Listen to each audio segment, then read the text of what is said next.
You've got a bazillion thoughts in your head when they say your life flashing before your eyes. Mine did.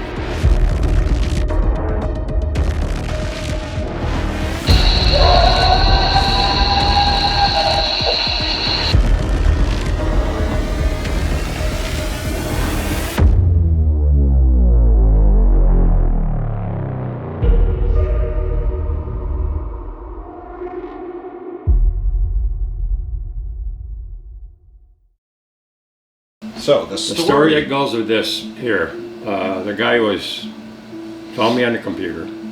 He says he come home from work and there was about 10 inches, 11 inches of snow on the ground. He said the grandkids coming out. He has to be to work. I think it was 4 o'clock or 4:30 in the morning down to the nuclear place in Saratoga.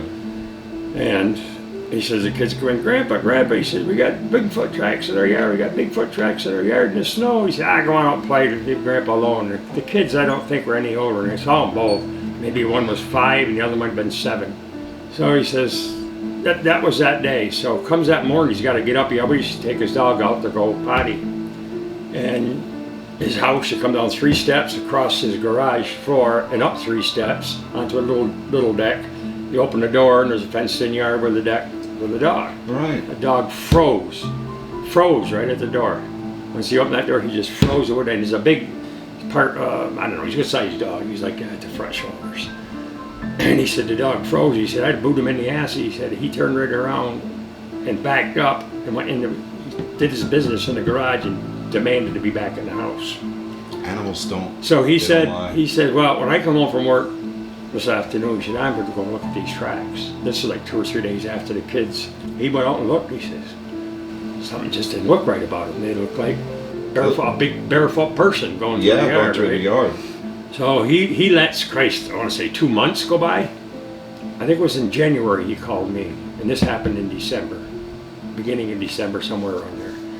And I can't even give you his first name, but we'll call him Roger. And he says, you got to come down. He says, I'm not going to say too much, but he said, if you're into Bigfoot stuff, he said, I want you to come down. So he told me where he lived. That's on the southeast side of West Mountain. Well, you pull up in his driveway, and he's got a garage attached to a house about this size. We got talking about Bigfoot first, and then we got walking around the back of the house. He said, I just want you to walk the back side of the house with me. And he had me take the lead. Privacy fence is 8 foot, not 6, but 8 foot. Here's a piece of that culvert that they put in now. The state even used it. It's that heavy plastic stuff. Yeah. This piece of that big around, probably 20 feet long, 15, 20 feet long. You're talking 300 plus pounds. Yeah, easy. It was picked up and thrown, not dragged because you got fence. It was thrown over the fence. Thrown, picked up and thrown. Wow. He said, "There's no kids gonna do that." He said, how the hell did they get it there to start with? Because his yard's all fenced in. Yeah. So anyway, then there was a big white pine tree right on the fence line. The limbs a lot bigger, snapped right off. And I said, this is the time of the year we get the wet, heavy snow. And I said, this time of the year, I said, the pine trees, especially white pines, are so brittle. Yeah. So he said, all right, just continue around the house. Well, I got right to the corner of his house, and where this was, that's his bedroom right there. And he said, we were woke up with, on the house, sometimes the dog would underneath the bed. He'd go, this happened quite a few times, I guess. And so he said, I got around the corner of the house, I went, whoa! He said, you see it? How could I not see it? It was that. Yeah. There was 3 other ones, but there was no way of getting a cast out of them because it was grass. Like I said, there was a time of the year where your sand was thawed in the day and frozen at night. Now that's the depth in sand that's probably thawed only roughly that far. And then it's frozen from that point down. That's the depth of that. So thing. What would you say it weighed, Brian, about? It's got to be 800 pounds, right? 700-800 pounds. At least. I had a doctor guesstimate it for me. He said, where the hell did you get that? I said, it's a cast I took. He said, no way. I said, could you give me an idea? I cannot believe it. But anyway, this thing, I marked it. We took a tote, put it over top of it with a rock on top of it to keep it safe. Keep it safe. I said, well, I'll come down and cast this. I said, I gotta get some material, some good material, and come down and cast this. I said, when it's warm, so around 11 or 12 o'clock in the morning, maybe. Yeah, maybe a little not in the later. morning, I mean the afternoon, 1 o'clock afternoon. It was warm enough where it got the cast. I didn't know if we were going to be able to pull it out of the ground, but there's nails and some wire and everything else. What I do in any cast, you got to bring nails and wire with you. You have to, something for that stuff to adhere to. Yeah. Besides I didn't know the ground. that. Oh hell yeah! Pull it out. And so now I'm on my hands and knees. And he says, go around the pool. And there's only about from here, from the kitchen cabinets there to here's an aisle that was down and down the pool, the other side of the pool. And you'd see toes, you'd see heels, because it goes around, then it goes down like this. Now it's flat down there where he's got his burn pit and his chairs. Yeah, yeah. Well, going up out of that low spot, he had 3 and 3 cement blocks sitting on top of the sand, and 3 up here, and then it goes straight across his yard, across the whole length of his house and garage. And I got on, I'm looking at the blocks, and I said, holy shit, where its heel hit the center cement block, the cement block was pushed down that far. Wow. So this thing just stepped from here, and never made, of course, it didn't do it like you and I would, both steps. Yeah. And his heel hit that, because just in front of that, you could see, like, say if this is the edge of the cement block, out here where the toes were. And the heel was back here. So now I'm on my friggin' hands and knees, and his name. But anyway, he's going, what the hell are you doing? I said, this is the way I track them.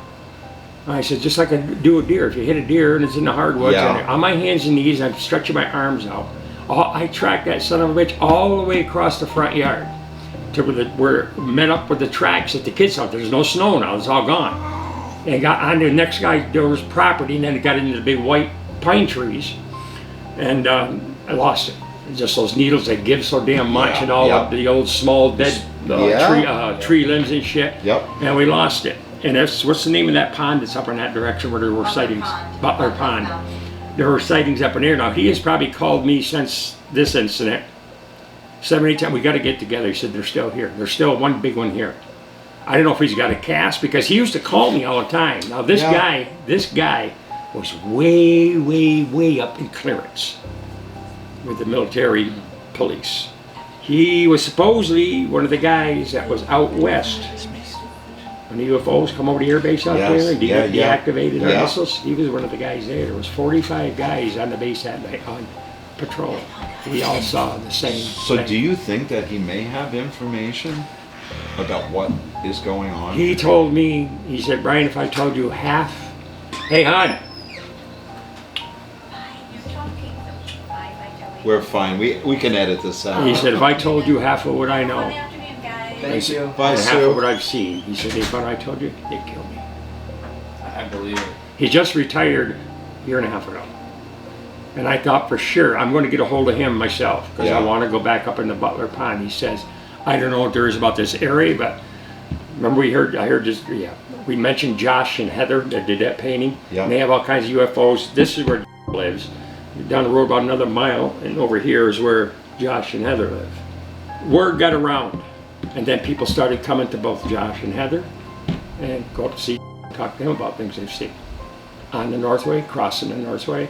I could tell you stories involving police agencies that forced people, they were going to arrest them for getting off the property, where they had seen something and found out the cabin had been broken into, or tracks all over the place. Tracks all over the place. They were met by the forest department and by the state police. But while this is my father's place, blah, blah, I don't give a damn whose it is. Get out of here, get out now. Well, my truck won't start. That's pretty scary. And he told his buddies, he said, you go down and get your vehicle, get up here and get them a jump and get them out of here. He said, otherwise we're towing it out. This was just beyond Screw Lake. With you, huh? Just beyond Screw Lake. Another incident right there. No, I got away from this. But he has called me with several reports since then. He's an honest, clear-cut guy, and his wife is a non-believer from hell. She didn't even want to see the cast. I said, well, boy, says you got something here that. He said, I know I have. He says, I have a true. He reads everything he can get on UFOs, especially Bigfoot. He is into it so heavy now. And he does now, he goes out and does investigations himself, but I wish like hell he'd call me. Yeah, why? Do you have a group of guys that you go out with? We used to have a good sized group, not no more, just me and my wife.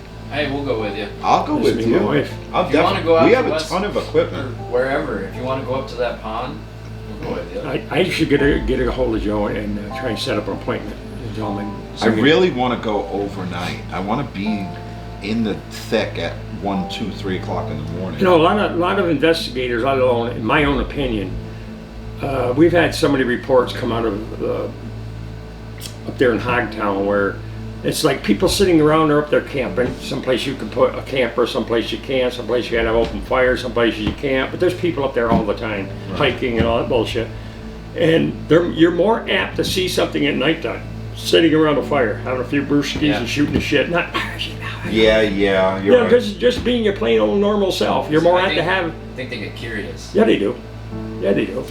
Now, up in Lake George, on one investigation, my wife and I, and Cliff South, Bill Brand, there was one other person. Oh, the other woman.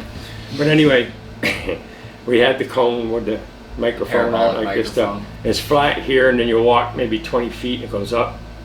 Now, that's where her brother has got, 1,500 acres he leases. There's a big swamp in the back, and this, you got to realize, there's roads all over the place up in there going up along the West Shore.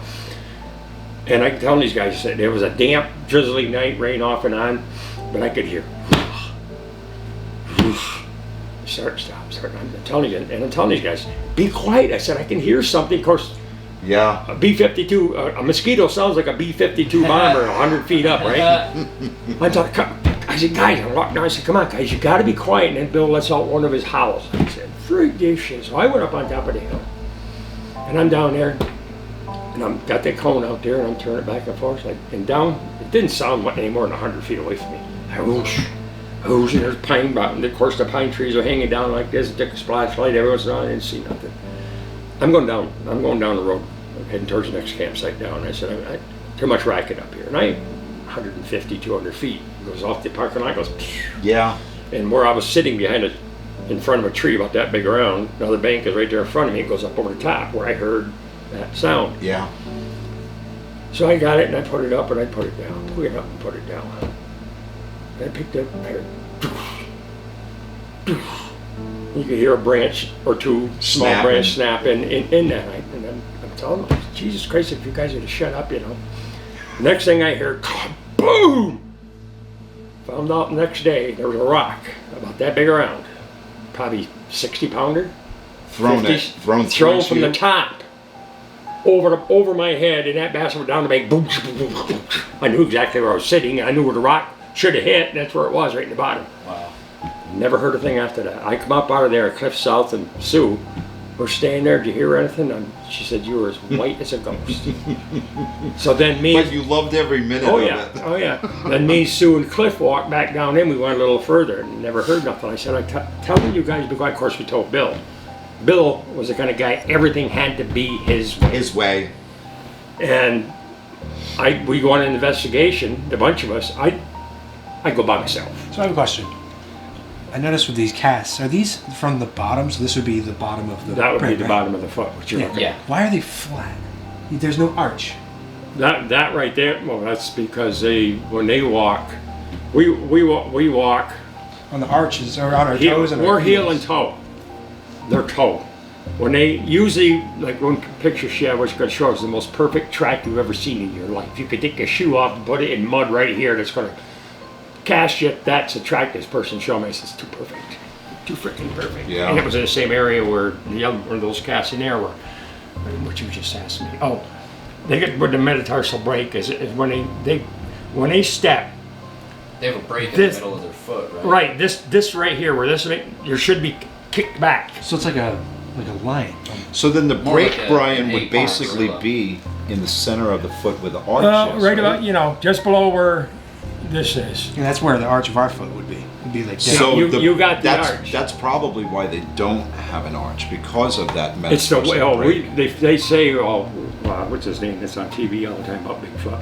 It's because of their weight. They got to be flat-footed to It makes carry the sense. bulk and the weight.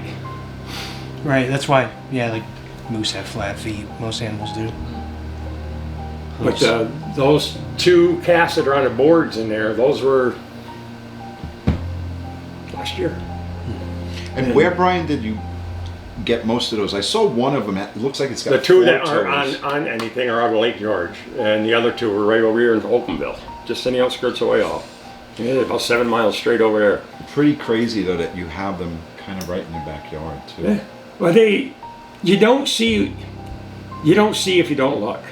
Have you guys or any, maybe Brian has saw it, there's a video out where a guy on a dirt bike was within like 10 feet of it standing right next to a tree. It was pretty interesting. I don't know how true it was. I don't know if a buddy standing there in a suit. True. But Well, it did look I know there's authentic. some good videos out there. There was, I don't remember what video it was. I said that's the body of what I saw.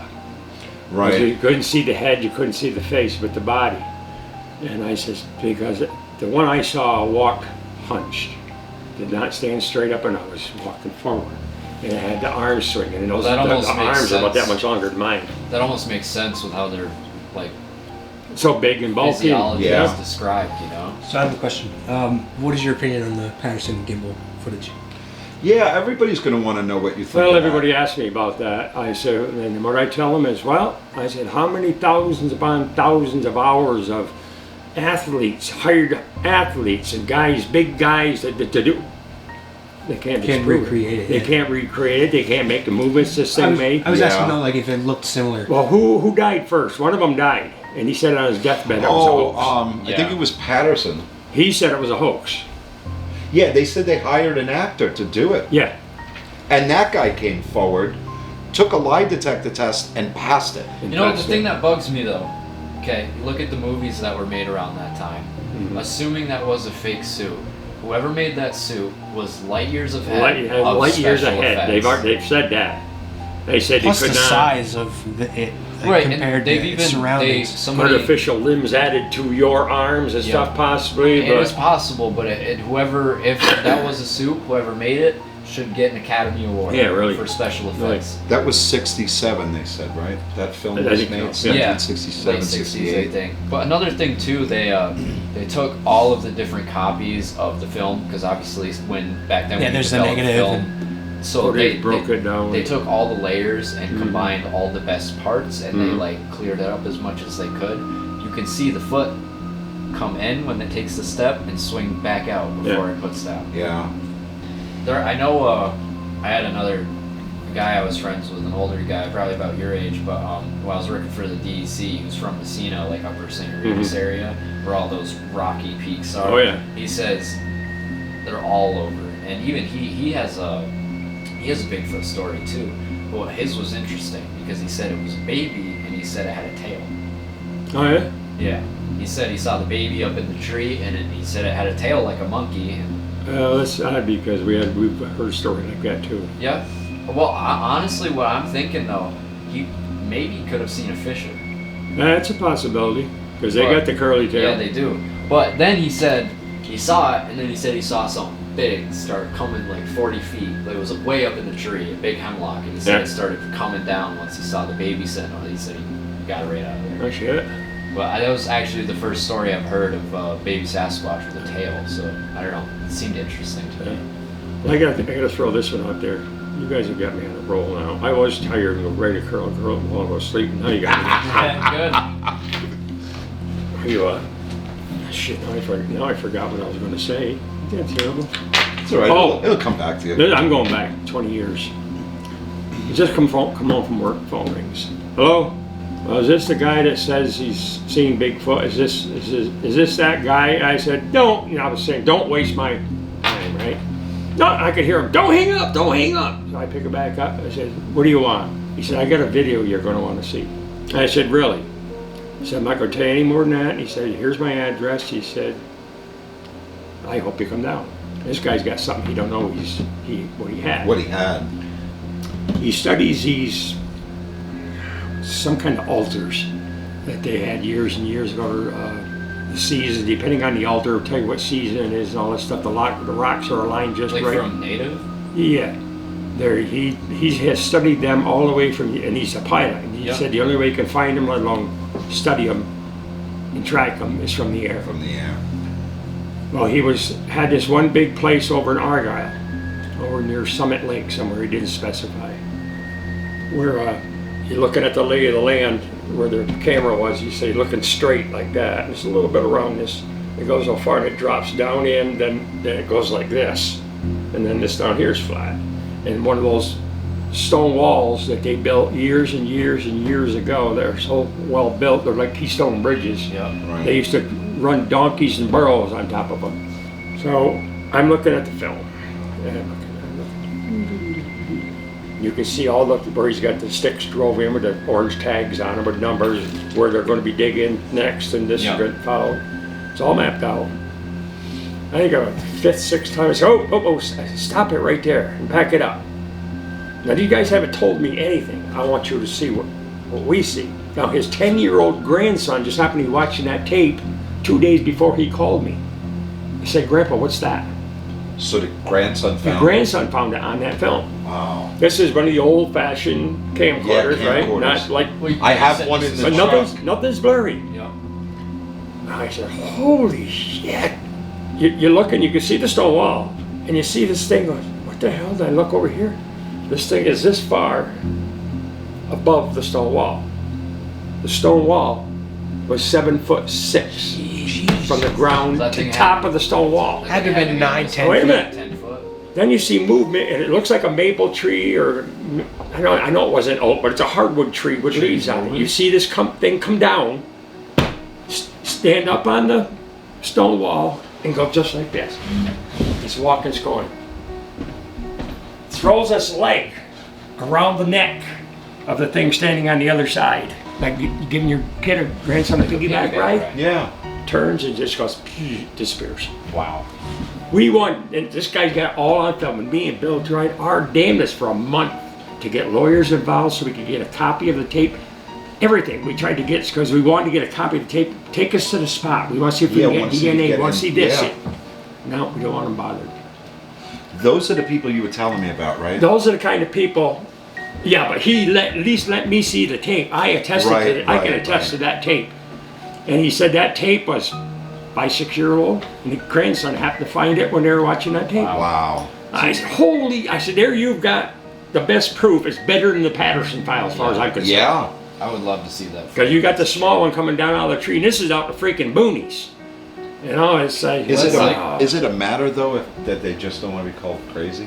They don't want the stigma? No, he has not.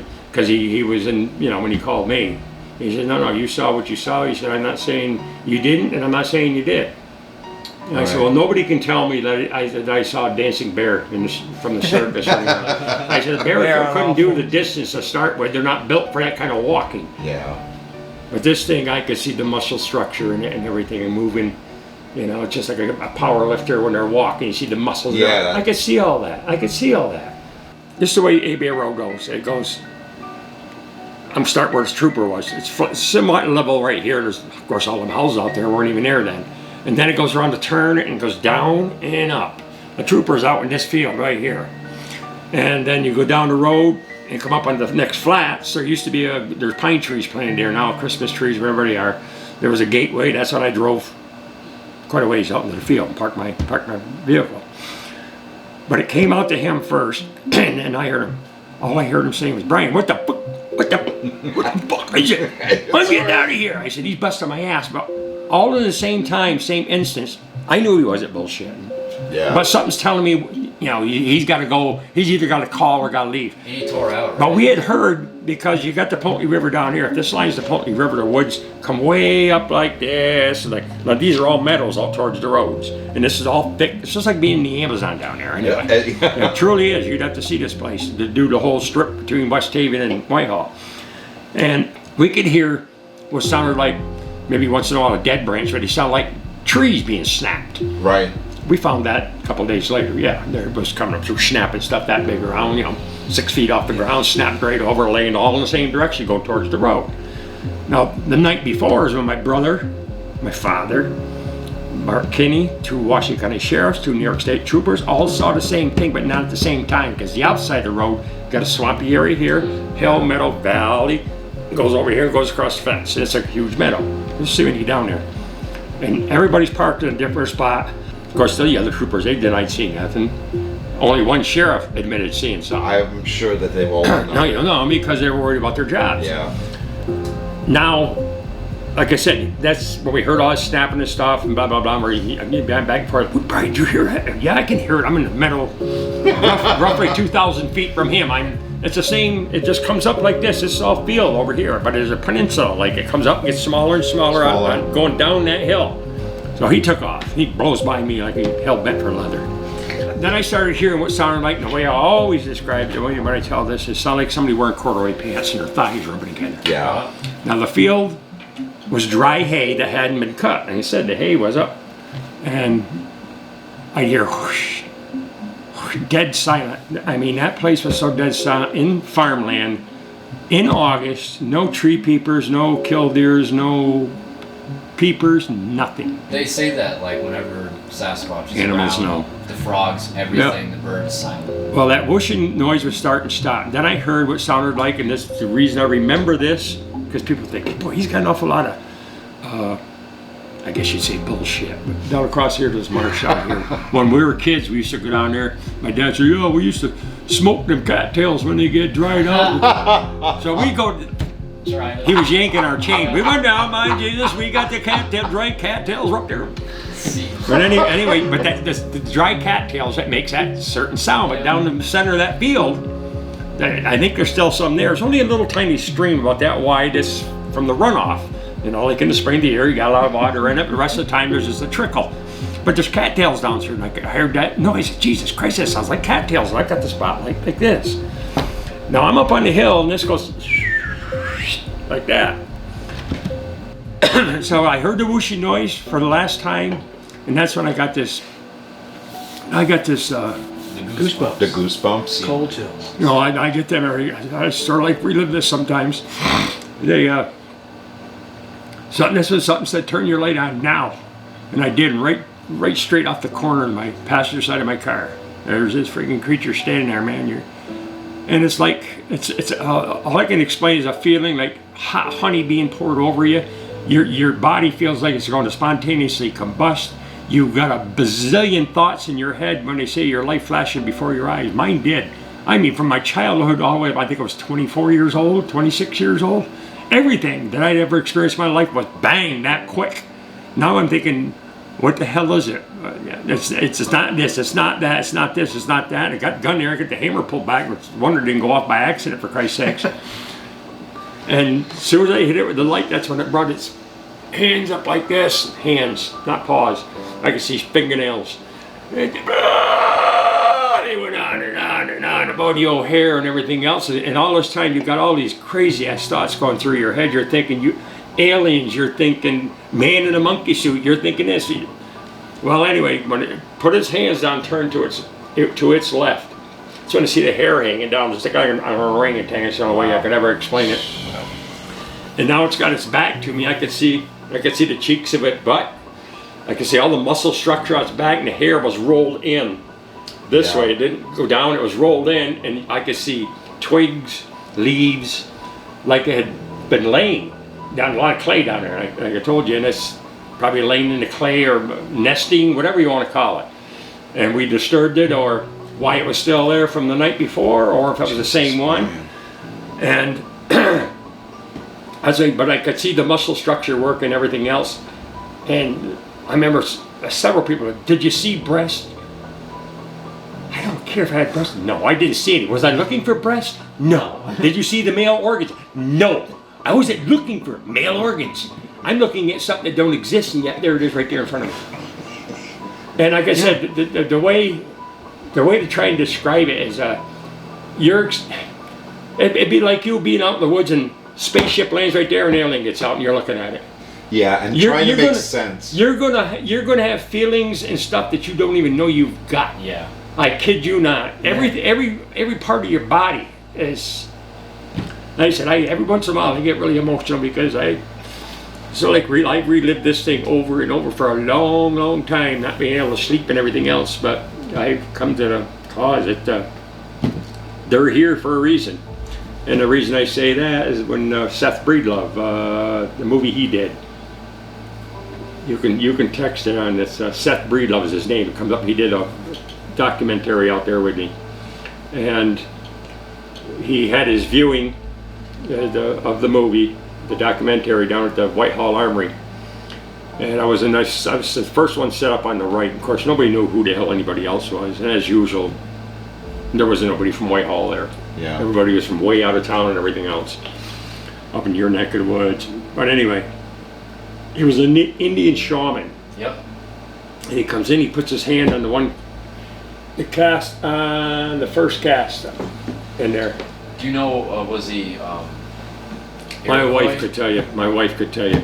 Little short, stocky guy, long hair. You could tell he was Indian just by looking at him. When he says, look, he don't know me from Adam because there's too many people we've never met. He stares at me just like this, right square in the eyes. Right, never blinked, neither did I. And he says, this is a female. And she wants you to let you know they're here to help us, not hurt us, but they want to be left alone. And the night, and that made sense to the point where when I saw this thing, I watched it go down the whole length of the field, go back where the fences, this one and this one goes together, and where that gateway was. I watched it go in the woods and it turned back around because I had it in the spotlight all the time. Turned back around and I mean, deep, 3 of them. And that's when I sort of like had a feeling of calm. I get the feeling, just leave us alone. You figured, No. You felt like it wasn't going to hurt you. I knew it wasn't going to hurt me because if it wanted me, it probably would have had me. It could have. And I just thank God because everybody said, what if there'd have been another one there? It probably would have been behind me. And if they wanted me, I'd have been had, you know? I'd be a pile of dung in the pucker brush here somewhere. So, Brian, the night you saw it, you were running traffic control? No. I was doing, that was the night before. The night before. When my brother Paul and So you Marty didn't had see it that first night? I didn't know, just those other guys, the Right. troopers, the sheriffs. No, I went out second night off duty. That's what Jim said, let's go out and see if we can see a Bigfoot. So, there's some things that the other documentaries kind of make fuzzy, and I don't know if it's because of the way they edited it, but the timeline that we kind of had in mind, or they had, I don't know, fabricated or whatever, it made it seem like you were out doing traffic control. They've got everything screwed up. Yeah. 90% of the books and stories written about is that's why we wrote our book. Right, and That's we my want story. to tell like your true story, how everything happened. So, one of the documentaries had mentioned that it was either you or one of the other cops had ran into a bunch of kids who claimed to have seen him run across the road. Yes. Was that just Was a that complete a farce? fabrication? That could have been something else, but it sure the hell wasn't out there. There were so many people claimed being out there seeing it that night, which didn't happen. Yeah. It has shown the cops and the sheriffs pouring in their red lights and siren. Never happened. It's just like I said. Even the first book written, Monsters of the North Woods, we've got a copy here, which you can't get anymore. We've got a copy, and I've outlined everything in that whole incident. Didn't exist. They've had me in one book. They've had me as a sheriff. They've had my father as a captain. My dad was a sergeant. I was a patrolman. They just jumbled up put the the story in facts. a They grinder and put ground it it up and just Trying to in make the it way more they interesting. wanted it to sound instead of what was truthful enough. right. Like I told him, I said 90% of the stories I've read that other people have written about the incident, they weren't even here. There's pertinent information there that's not even in the story. Yeah. And I don't So know. things are missing, and then things are added that aren't true. Well, that's why we wrote Abair Road, the true story. That's my story. I had the encounter. The other guy saw it. That's what it boiled down to. But the night before, I was working traffic control. I had radar going. And you get, when you work nights, it sounds of different cars and trucks and stuff. And I knew. I said, that's Marty. That's Marty trucking. He's trucking. He's going to get his ass in trouble. Man, he come in and pulled right in next up. Goes, Brian, this is my brother, Paul. Brian, we just saw something, a monster out there in Abair Road and blah, blah. I said, you guys been doing a little bit of, and that's exactly what I said, and a little bit of this. No, he said, honest to God, Brian, he says, Marty goes, we saw something. So they took off. There used to be a Petco station right down here in Whitehall where the used car, or the little car lot is for Ross's now. And Bart and Brett, they were twins, they ran the place at nighttime. They went and picked Bart up, and they headed back out, and I said, so I called my dad. My dad was just getting in the door. Because I'd only been on duty, it was a little after midnight anyway. And I knew Dad would still be up. And I give him a call. I said, what do? I said, I can't leave the village. He says, call the troopers, call the sheriffs, send them out there, because we're only, if I want to drive fast, I'd be there in 5 minutes. Yeah. We're only 10, 15 minutes 15 from the minutes spot. out, yeah. And he said, tell them I'll meet him out there. And that's when all that had transpired, because Paul and Marty thought the woman was, or there was like a pig squeal. And then they did this, that, and that's when they come into the village anyway, looking for me. Brian, or being my brother, he knew I worked nights. And I said, I can't go out, but I said, I'll call Dad. And they had their own to do. I know they tracked it in that one field, and they stepped over the fence. The fence is about that high. It's a fence around the meadow. That's insane. Just stepped over it. And then I got thinking, I've asked questions to myself. Now the trooper's up here and roughly 2,000 feet away. I'm over here. Got all this area to cross the road and go into the field where it was that night. Why did it come to me? And that's when that shaman guy, he used a word about that long, and I've heard the same word several times. He says there's people that are born that are meant to see certain things that other people won't see. Yeah, I believe that. And I don't know the word, and I should have write it. I should write it down. But I've had several people tell me that there are people out here that are meant to see certain things. So I don't know. I mean, I damned it for a while. It was a had to have my phone number changed. Yeah, you didn't I threw want the goddamn the news attention. media out of my house. I'm working nights. They're banging on my door at 8 o'clock in the morning, getting me up, waking the kids up and shit. Get the hell out of my house and leave me alone and da. But then I just went for a long time. I never talked about it.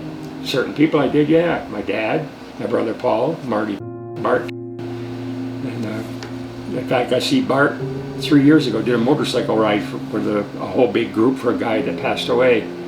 And I hadn't seen him since 1976, and this was only 6-7 years ago. He said, you still in that big? He says, I'll never forget who he saw. I know. I says it.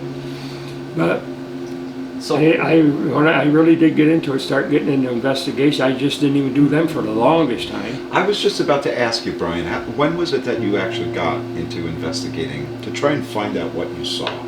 Oh, he's probably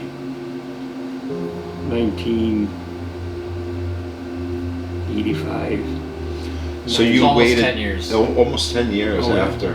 So you were pretty quiet for 10 years. You tried to not talk about it. And Well, I can imagine. Well, I can imagine I didn't the- mind talking about it, as long as the person wasn't there to poke fun. Because Right. my whole family got made fun of. I says, all right, you got 1, 2, 3 Goslins involved. yeah, They made fun of all of us. Then they they come from a poor They called you family. crazy. Blah, blah, blah. Yeah, because we did. We were poor when we were growing up, really poor. That doesn't make There you was crazy. 10 friggin' kids. And I said, the point being, I says, and I burned the guy's ass. Oh, I burned his ass good. The same guy, he still does it. He does whittling and carving, and he's really, really good. He's a damn good artist. Well, next thing I know, he's selling pictures of Bigfoots in his mind. He's whittling little Bigfoots and selling them at they had an Indian powwow. They used to have one down here in Whitehall in the park. I love those things. I love to watch them dance and stuff. Cool. Crazy, man. I love it. And they were set up down the other end, and like I said, he was a hell of a whittler. He had Bigfoots whittled from that side down there. And there was a lady at the desk and another lady over here at the desk looking at these things, pick them up, look at the price. I'll mention his name. I said, hey, bud, how you doing? Hey, Brian, how are you? I said, I'm good. I said, you know the odd thing about the whole ordeal is? He said, what's that? You're one of the ones that used to make fun of us all the goddamn time about Bigfoot, and here you are making a few bucks off of the whittled stuff and everything else, and paintings even. Isn't it messed up? He how walked away. it People walked away. Changed around. 'Cause, Don't you ever do that again. I said, every time I see you set up like this and I'm involved, I'm going to let people know. you almost changed the culture of I the feel like area. you did. Of the area. I feel like Well, they say that's why- what put Whitehall on the map. Yeah, without a doubt. So they said. Absolutely, I feel like you had a big part. You know how many people have come to me and say, you know, you shouldn't even have to work for a living no more. For real. But he says, I don't have Animal Planet coming to me, knocking on my door like the clan You should. that gets $4,000 per episode and everything Yeah. bought and paid for. But you know what, Brian? No matter what, whoever's knocking on your door that's a big production, they're going to narrate that stuff exactly the way they want. Exactly. That's why our book is copyrighted. So They can't change anything. where can you get your book? Can you get it online? Well, you haven't got one?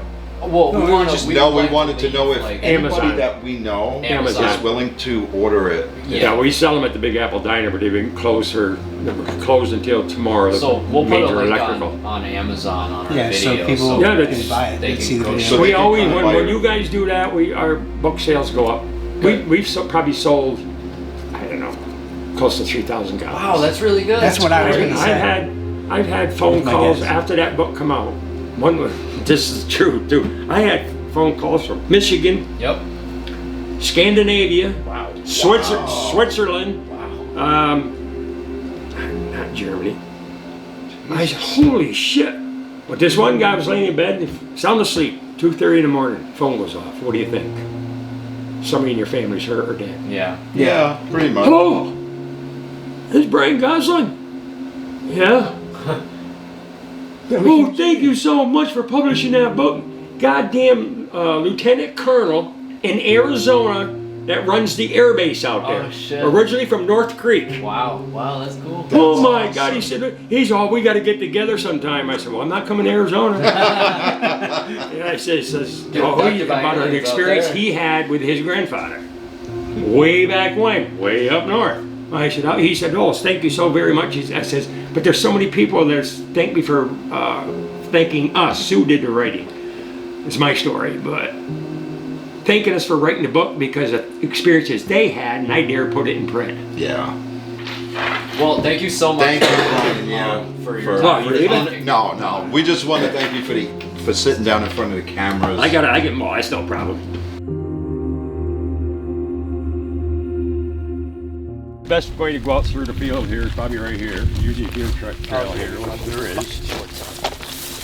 This is where I was, where my car was parked, right here. Yeah. Roughly right here, because I wasn't headed downhill at all. Just listen for a minute. Make no noise.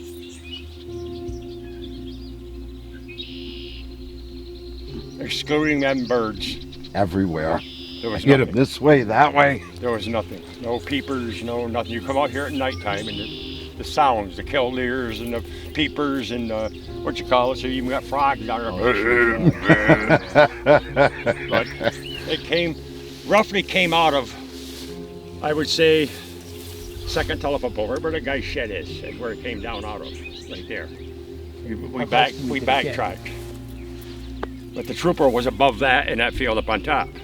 So you can tell the distance between us. So if that thing wanted to go by me and avoid me, all I had to do was go any place over there. But it came all the way across, down into I'm like this. This hill was not like that. I'm shooting over its head. You can see where the cattails were. I mean, this place has changed a lot, but there are still cattails here and there. I could hear it come through the cattails because I knew that sound. And the whooshing noise was the dry grass, this tall. And I remember saying I had the door open. I took my dome light out of my car so I could have the door open with no light on. Yeah, without killing the battery. No, what else? So I got no light at all in my, and I'd spotlight every once in a while over there and all that stuff, and it would start and stop the whooshing noise. And then I realized if somebody else brought it to my attention, he said, "Were you shooting over the head of the goddamn thing?" I said, "That had to be what it was." But when I turned it on, it was about over there, roughly 30 feet on that angle right there. Wow. And it was just. It's like right down the hill. It wasn't down the hill, it was all the way up on top. Oh, Yeah, it was up see here with see him. the legs, the whole 9 yards. Keep going. You're good. Roughly right there. Wow. For like Oh yeah. Oh, way bigger. Tanner. Look how tiny What are you- Anthony oh, looks that out looks pretty there. about 5'10". 5'8.5". Put another 1.5 on that anyway. Close to 2 feet. Way up that. That's crazy. And I got a 250,000 kilowatt spotlight on it.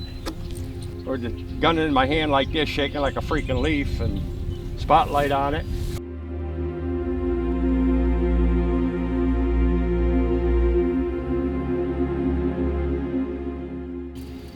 Down here, as far as a nighttime, You want to be listening off in that direction, anywhere off in that direction. Because it's just up over the hill there, because this riverbank runs all the way up through. And it comes back around and does this all the way up to Carver's Falls Dam. But this water is roughly 6 feet lower than it was back when I was a kid. Right. And she said that they were on that side, the New York side, fishing in here for catfish at night. About 2 o'clock in the morning, they kept hearing splash. They figured a beaver. Yep. No, something that was up on that bank over there. There's got to be, oh shit, 50, 60, 70 feet to the water. Throw great big rocks down off the top, throwing them. Down here, we supposedly had, these are different stories. And of course, they're down there partying, don't get me wrong. I got nothing against anybody having a few brewskis, but it was just like they would have had to have a catapult or a giant slingshot, rocks like this coming off out of the woods on the other side, down here where everybody fishes. And they just said, to hell with this shit. So one just missed the guy's windshield, just barely missed the vehicle. And he said they got the hell out of there, and they said they haven't been back. A lot of them that fished down here back years ago don't come back no more. Brian, what do you think our chances are of finding the footprint? Slim? Well, I'm looking. I'm scanning the ground. you're gonna find footprints. This looks like a deer almost. Down here, but I don't see that. Oh yeah, what the hell? That looks like toes, doesn't it? Yeah, but it's too narrow. Too narrow. Dang. Yeah, it is way too narrow. But that's like a... It does That's look a- like a heel and Yeah, a it toe does mark. look like a big heel. Get some footage of it Look at just this in one. case, but...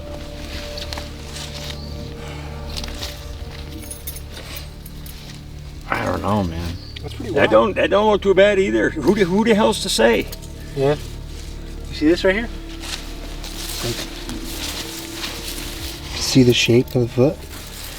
Well, this would be a right foot if it This would be a was. left. This one would be a left one, yeah. That's pretty big. I don't know. I don't know. These literally look like toe marks. Like I can count 1, 2, 3. Yeah, but they're too there's- clustered. Yeah, true. They'd have to be a lot farther apart True. than that. I say, you never know. Oh, this is nice. Wow. This is the spot where it came down. This all changed because it was all that gray stuff. It'd be in that hole right there, right in that hole. That's the way you see it slide down? That's where it came down from the Abair Road incident.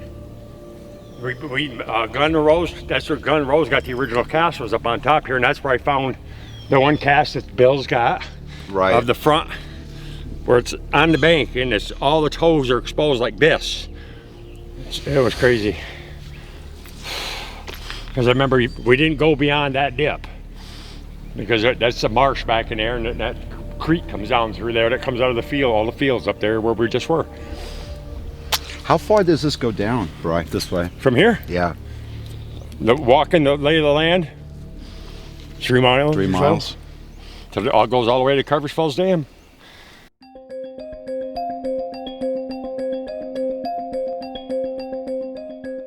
There are people that used to fish here that don't even come down here anymore because they're just too much shit. You go up over this hill and beyond, there's another humongous freaking swamp.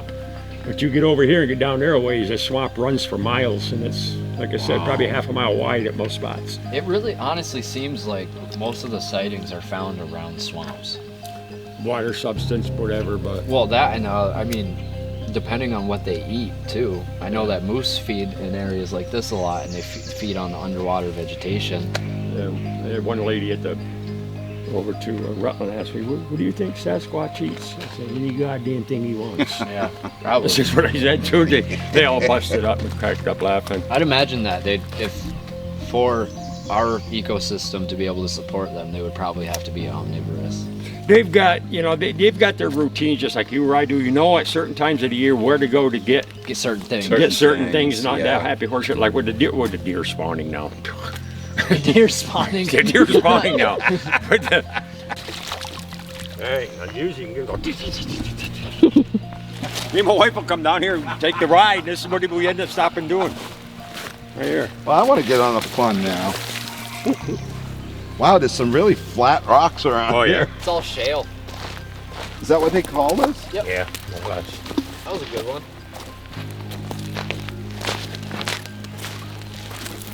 Look at that. Look, first toss across there, you got 5 or 6 hops. Dad knows how to. Nice. There you go. Come on, Brian, give your best hoop. I can't. With my throat stuff the way it is. Can't do it. I didn't think I could. I'd probably sound like a dying rabbit. No matter. He might come out think it's a dying rabbit and want something to eat. So have at it. You know, we've talked about doing that before, getting one of those fucking game call things, and I'm like, you know what?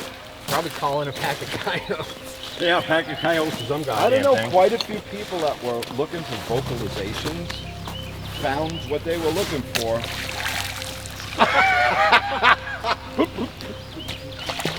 That's the irritation. We did do that one night. Almost to God, we were up in Daisy Clearing, up in Lake George. On the shore end, up back in Hogtown. You can't do it, dude. Son of a bitch, No way. we did the vocalization. Next thing, way off in the ditch, you could hear coyotes. Started going ape shit. Really? So we give it 15, 20 minutes. We did some tree knocks and played them again. Now the coyotes are answering. They're even closer. I said, no more of that. Well, no, 3 of us had guns anyway. Yeah, really, no, they're big mountains there. They're not like the northern Adirondacks, but they're still big mountains. I figured I'd stop and let the kids play for a while. Yeah. Me too. Behave on the way home. Tire us out. Oh yeah, there's a snail. Little snail, huh? You guys, when you were walking out, see all those snails up on the road up there? Yeah. Holy Jesus. This There's fucking what do the 1,000 French of call them. this? Escargot? That's our goal. Go ahead, eat it. You got a French in you? Have at it. Probably somewhere. I'm a mutt.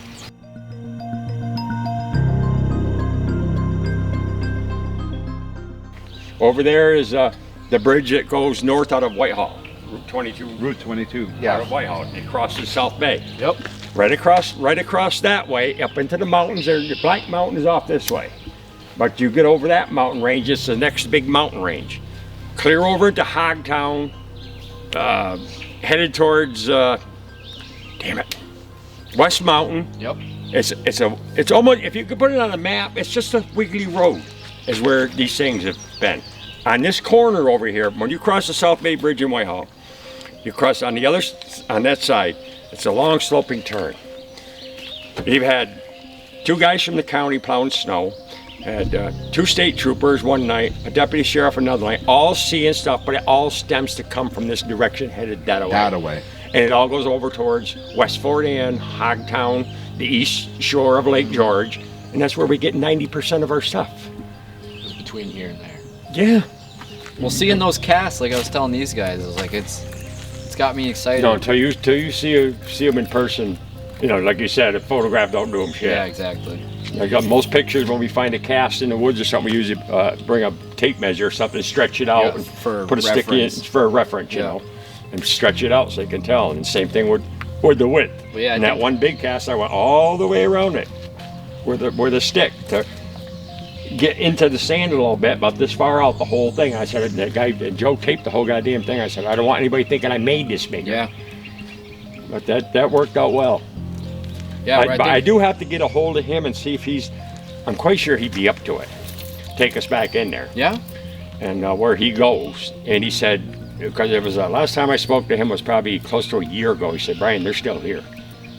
But you want to we'll go head back that way a ways? Yeah, sure. See what This we should can be find. halfway decent walking, guys. Good. Oh, cool. Let's move in. Well, he had a Bigfoot on his porch on 2 different occasions. And to get on that porch, he said that thing had to go.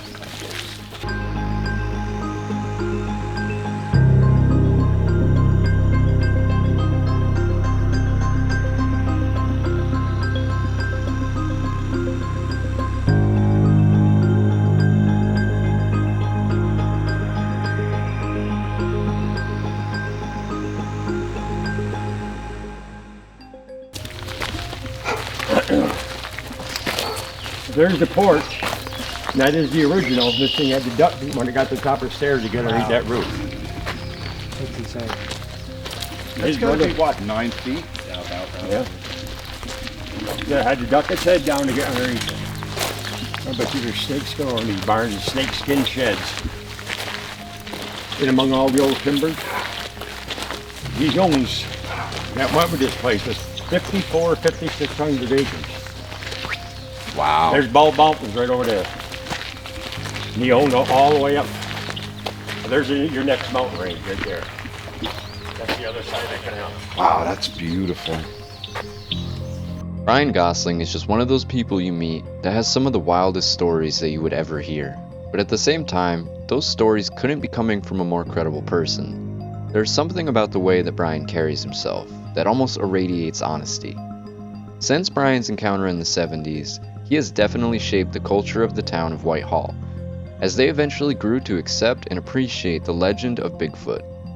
Brian has went on to create a Bigfoot research organization, and he has not only found some of the best evidence that you could ask for in a lifetime, but he has also went out of his way to debunk false claims or narratives. In our short time together, Brian comes off as incredibly humble, caring, and he had us laughing like we have never laughed before. He may deny the claims that he is a local legend, but in our hearts and many others, he is an icon. And all we can hope for is that the legacy is carried on and the search for this elusive creature from folklore is continued. Thank you guys so much for watching if you made it this far. We wanted to dedicate our season opener to sharing Brian's story and a small glimpse of what it's like to be a Bigfoot researcher. If you want to support Brian and his endeavors, please go purchase a copy of his book, which will be linked in the description. We have many amazing things coming this season, so stay tuned and as always, stay scared.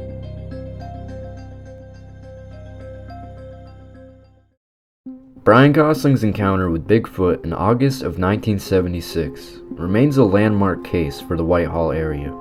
This incident is notable not only for its dramatic nature, but also for the credibility lent by the involvement of local law enforcement officers. On that fateful night, following a series of reported encounters involving both town police and state troopers, Brian, then off duty, decided to visit the area where these sightings had been reported.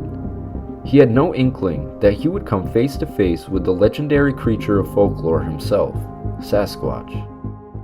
But there's cattails downstairs, and I heard that noise. Jesus Christ, that sounds like cattails. I got the spotlight like this.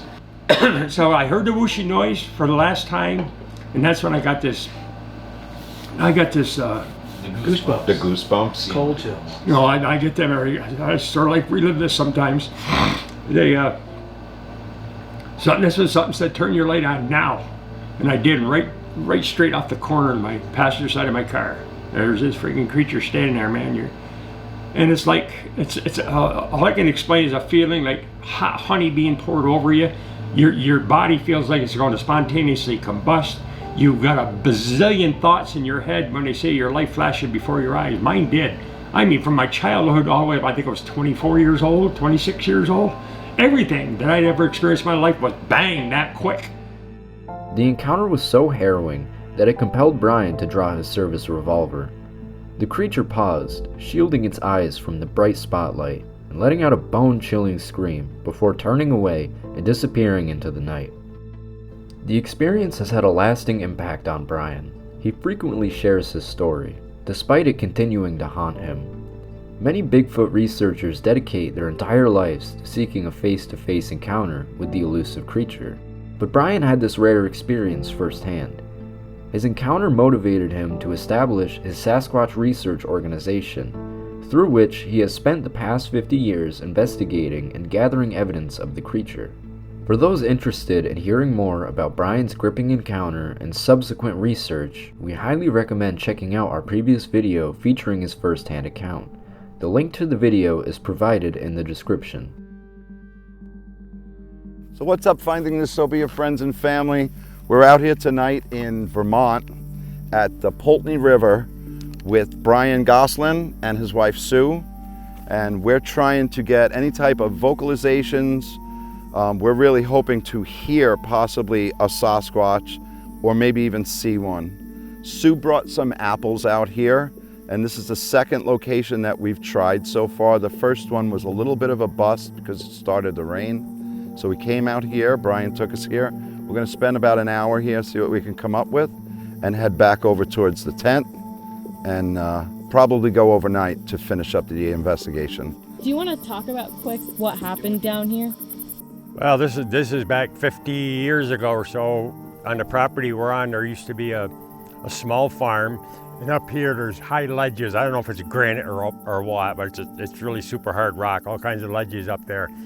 And the people that lived here, I happened to be going out with a granddaughter. It was a few years back, and her mother, who was a full-blooded Cherokee Indian, told us the story about they set up the property, they got out of farming. They had quite a few barns, small barns, but they started having riding stables down here, so they had places where they fed the horses for a week in this meadow, so on and so forth. But up this way, maybe it's 1/8 of a mile up on the right, there used to be a meadow right here that was cut in half. And the ponies were kept on one side of the fence until they grazed and there was nothing left to eat. They'd open the gate and put them on the other side. But anyway, they couldn't find a certain pony, and I guess it was a 400, 500, 600-pound pony. They couldn't find it, so they went up into the meadow, and they found the horse, and it had been killed by something, but the horse wasn't dragged. It actually was picked up and carried up to the upper meadow and thrown over the fence, and this, whatever it was, didn't open the gate or anything like that. And they found the horse was completely decapitated, just like a professional. You took the leg and yanked that off, this leg, the front legs. All that was left was the skeleton and the hide and the head. In the same area, there's a group of Audubon people, actually, that come out of Vermont. And there's a certain bird that only comes down this neck of the woods. I don't know if they're out of Canada, but I know they're a northern bird. And they come down here to nest. And they were on the other side. This is the other side of the Poultney River. And they were down, probably down here another 1/8 of a mile or so. And they were all set up. There were three, 4 guys there. And they had binoculars and all that stuff, looking for this bird. And right up at one of the top of the high peaks up there where it's all hemlock, maple, there's a variety of trees, but it just happened to be a hemlock. And one of the guys noticed there was a hemlock, probably yay big around. And it's just like something was at the base shaking it because the tree was doing this, nothing else was moving. There was no wind. Why would one tree be doing that?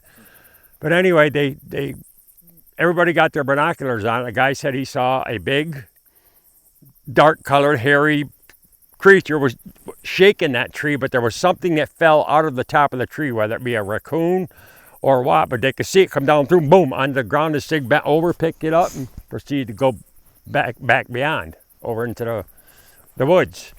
So we've had reports down in this area over the years, but this is the same area. It's between Carver's Falls and this area, straight across over into Gaelick's property, right at the northern part of Whitehall, out through and right up into the mountains over there in Lake George. It's just one big constant line of reports, and it's been like this since 76.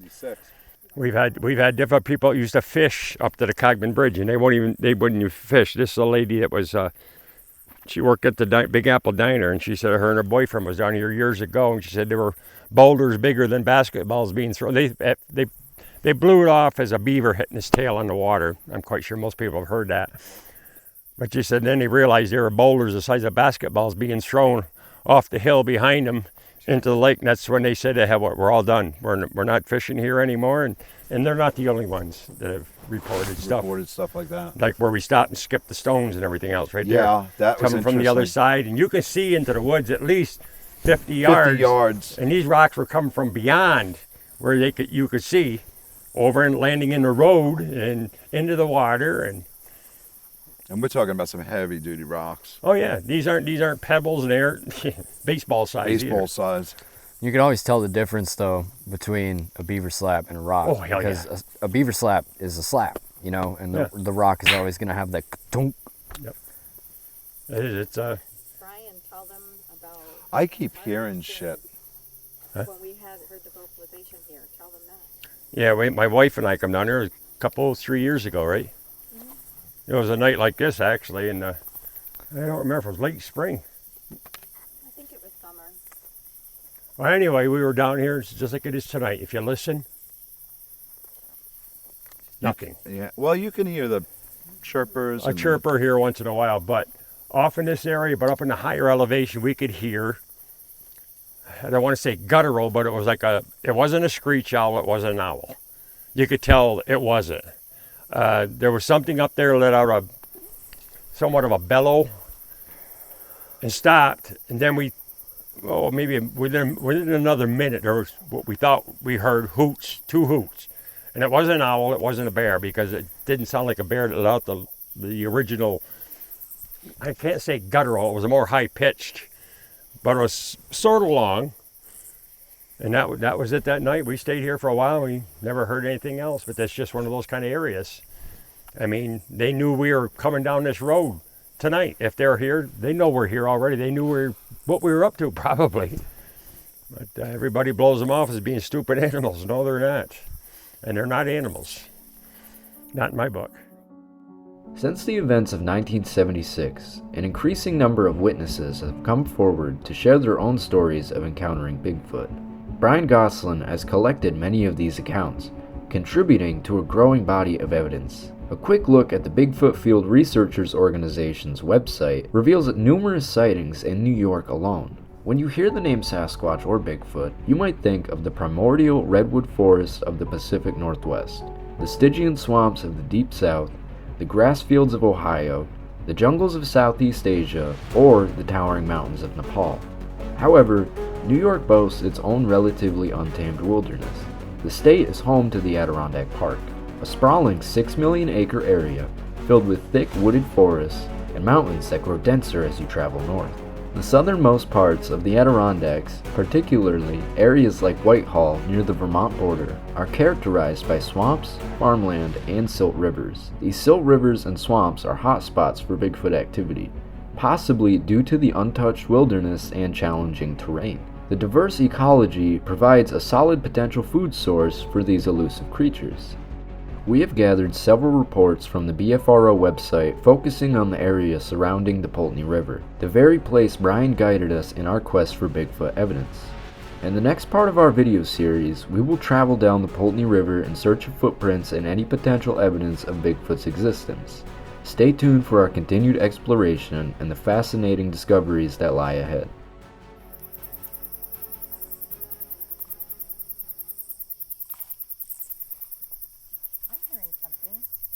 You're hearing something down there? This way, I'm yes. hearing something like a honk. Yes. Yeah. Oh, I can hear a bullfrog. It's going goop. Kayla heard one before. It goes back. Just to see some big red eyeballs would be cool.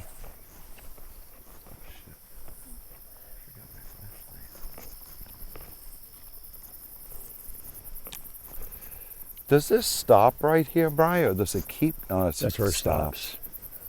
That's what I say. It gets all that gold, heavy goldenrod and Yeah. weeds and pucker brush. And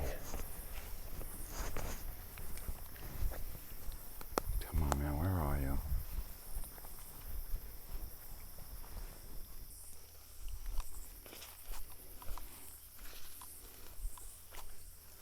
So, guys, we're at the Poultney River right now. It's a very good water source, and it's a very good food source for any type of a Bigfoot or a bipedal ape to survive in this type of environment. So we're trying to see if we can hear anything going on out there. As you guys can see, my voice will usually lie right around 100 hertz, and somewhere in between, probably minus 50 decibels. We're looking for anything below it. We want to see down here. If these guys didn't have headphones on right now, I'd make a call, but I don't want to make anybody deaf. Go ahead. Go ahead, give it a call, Joe. Yeah? Give it a call. Oh!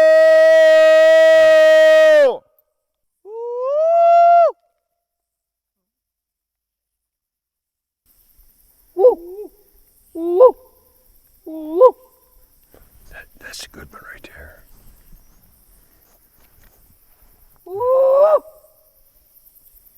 See, now when Anthony just did that, check it. This is his max right here. This is the peak. So he's at minus 92 decibels and 549 hertz. Which is about right for. Which is a vocal. human voice. Yeah, that's about right. Kayla, did you just go whoo or like a whoo? No, nobody said anything. Oh my Oh, God. you've got those on. I just heard that. 3. I just heard it. It sounded like a woman who went whoo. Whoo! Like a sigh, like a whoo. I don't remember. Oh my God. I would have to check the You didn't do it. I'd have heard you. yeah. I'm standing right next to you. I clearly heard that. And if it wasn't one of you, it sounded like it would have been you, Kayla. Where? Off in this direction? Pardon me? Off in this direction? No, it was over here. Let's take a walk this way and then we'll just listen. It was just so clearly a voice. It was not. Like Now, a was it bird. after us kind of yelling?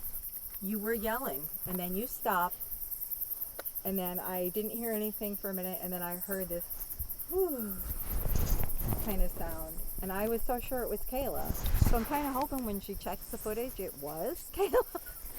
Because if it wasn't, I don't know what that was. Don't click at me.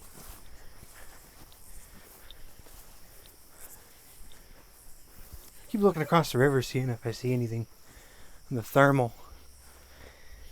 Do you know how to take a picture with that thing in case you do? You can Just just the press trigger? the trigger. It takes a picture? Yeah. Okay. This encounter comes from Brian H. Quote, On November 7th and 8th, I revisited my family property to investigate wood knocking I recall hearing there since childhood. The reason for the investigation stems from my own sighting in the area in the 1980s and the anecdotal reports on BFRO concerning the behaviors of the species. The family property is situated in the town of Whitehall in Washington County, New York. We used to operate a tree farm on the property and were there quite often, even staying overnight on weekends and weekdays. Frequently, I would hear repetitive knocking, always coming from the west, southwest, or northwest of us. When I was younger, I thought nothing of it. As I got older and realized it was coming from our own property, I began to ask those with me what I was hearing. No one could say anything except someone with an axe, I guess. I spent much more time in the forest than anyone I knew. Soon, the idea that some lazy axe man was there every time I was in the forest occurred as too large of a coincidence. I went looking for the trespasser, but could never catch up to him or find what was chopping at the rate of 4 to 5 blows every 10 to 15 minutes. On the return visit, I was disappointed. There is a particular place formerly part of the property which the species may frequent for some reason. I headed there in the deliberate attempt to provoke a reaction. The knocking began as soon as I was a quarter of a mile into the forest. I was moving uphill and off trail, so I was making a good amount of noise as I went. As I came closer to my destination, the knocking began to circle around me. At this point, there were as many as 3 sources of knocking, and it was coming at regular intervals. As I crested the ridge and began the final approach to the destination, the range and the intervals of the knocking decreased. This remained steady until I reached the destination, at which point I turned and headed northward to an old farm road and a homestead site that was occupied. At this point, the knocking trailed off, the range and interval decreased, and eventually it ended altogether. From here I climbed east over the mountain again to return to my place of origin. There was no further incident of knocking during the return trip. Now on the second day, the 8th, I returned to the site we used to frequent during our tree farming days. This was a site we used frequently for our overnight stays. While approaching this site from the east and traveling uphill, the knocking began immediately. Again, the knocking stayed to my front west until I reached my destination. Once there, the knocking stopped altogether.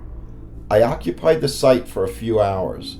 During this time, I ate lunch, and being an ecologist, I collected samples of vegetation and made notes and sketches of changes occurring in the surrounding forest.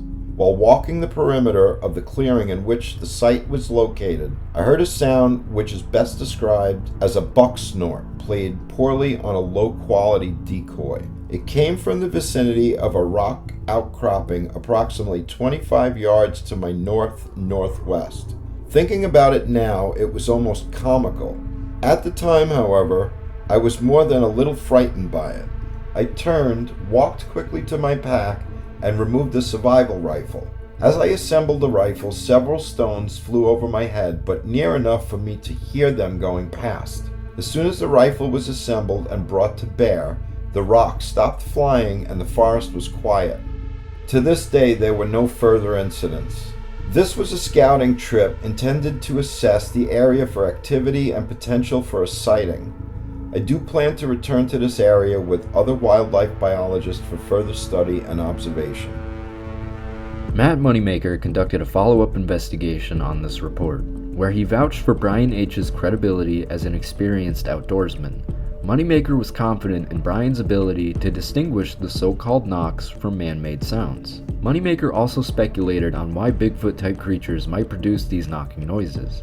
He suggested that it could be a form of primal communication between members of the species, helping them locate each other. This hypothesis adds an intriguing layer to the understanding of Bigfoot behavior, emphasizing the complexity of their potential communication methods and social interactions. This insight, combined with the increasing number of sightings in the rich untamed wilderness of New York, particularly in areas like the Adirondack Park and around the Poultney River, underscores the significance of continued investigation and evidence gathering in the region. It was also mentioned at the bottom of this report that historically, Robert Rogers, the founder of Rogers Rangers, in 1755, a company of highly trained infantry soldiers that eventually became the modern-day Army Rangers, claimed to have encountered mountain apes. According to Rogers, these creatures threw stones at his company, forcing them to retreat with rifle fire. While there is no archival information to confirm this encounter that we could find, it is not the first reported sighting of a Sasquatch-like creature from that relative time period.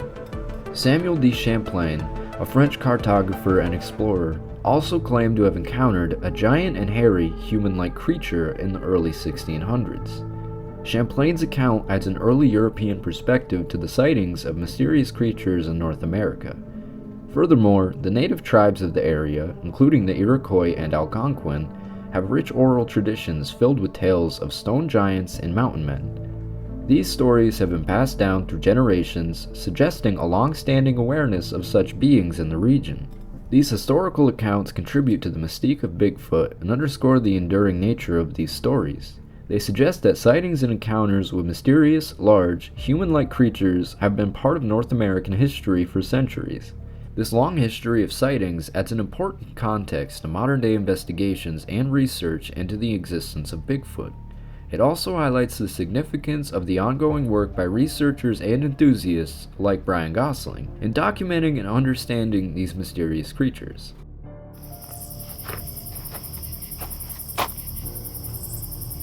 Guys, we're starting to hear something straight that way. There's a ridge and a really big mountain up here. Me, Sue, and Brian are all feeling very uneasy standing here. We've been here for probably about 20 minutes, maybe a half an hour. I'm trying to run some thermals. Anthony's making some call outs. They keep hearing something to the left and straight ahead, but I can't seem to get any type of a heat signature on that ridge at all.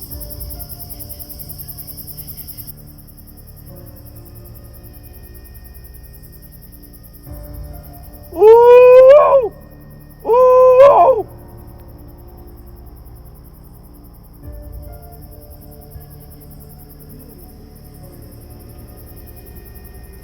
I think he said do it. Try one more time.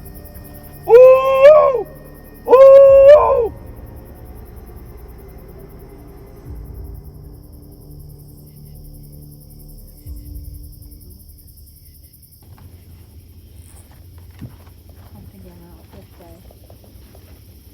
Yeah, I can still hear that train. Yeah, but it wasn't the train. I heard something else.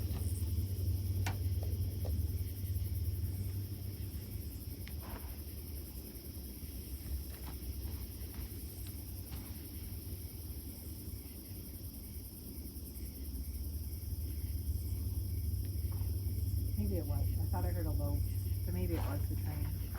No. Where's Brian? He's all the way up there. He walked up the But road. he's that way, right? Yeah, he did. Something over here just fell. Did you hear that? No. No.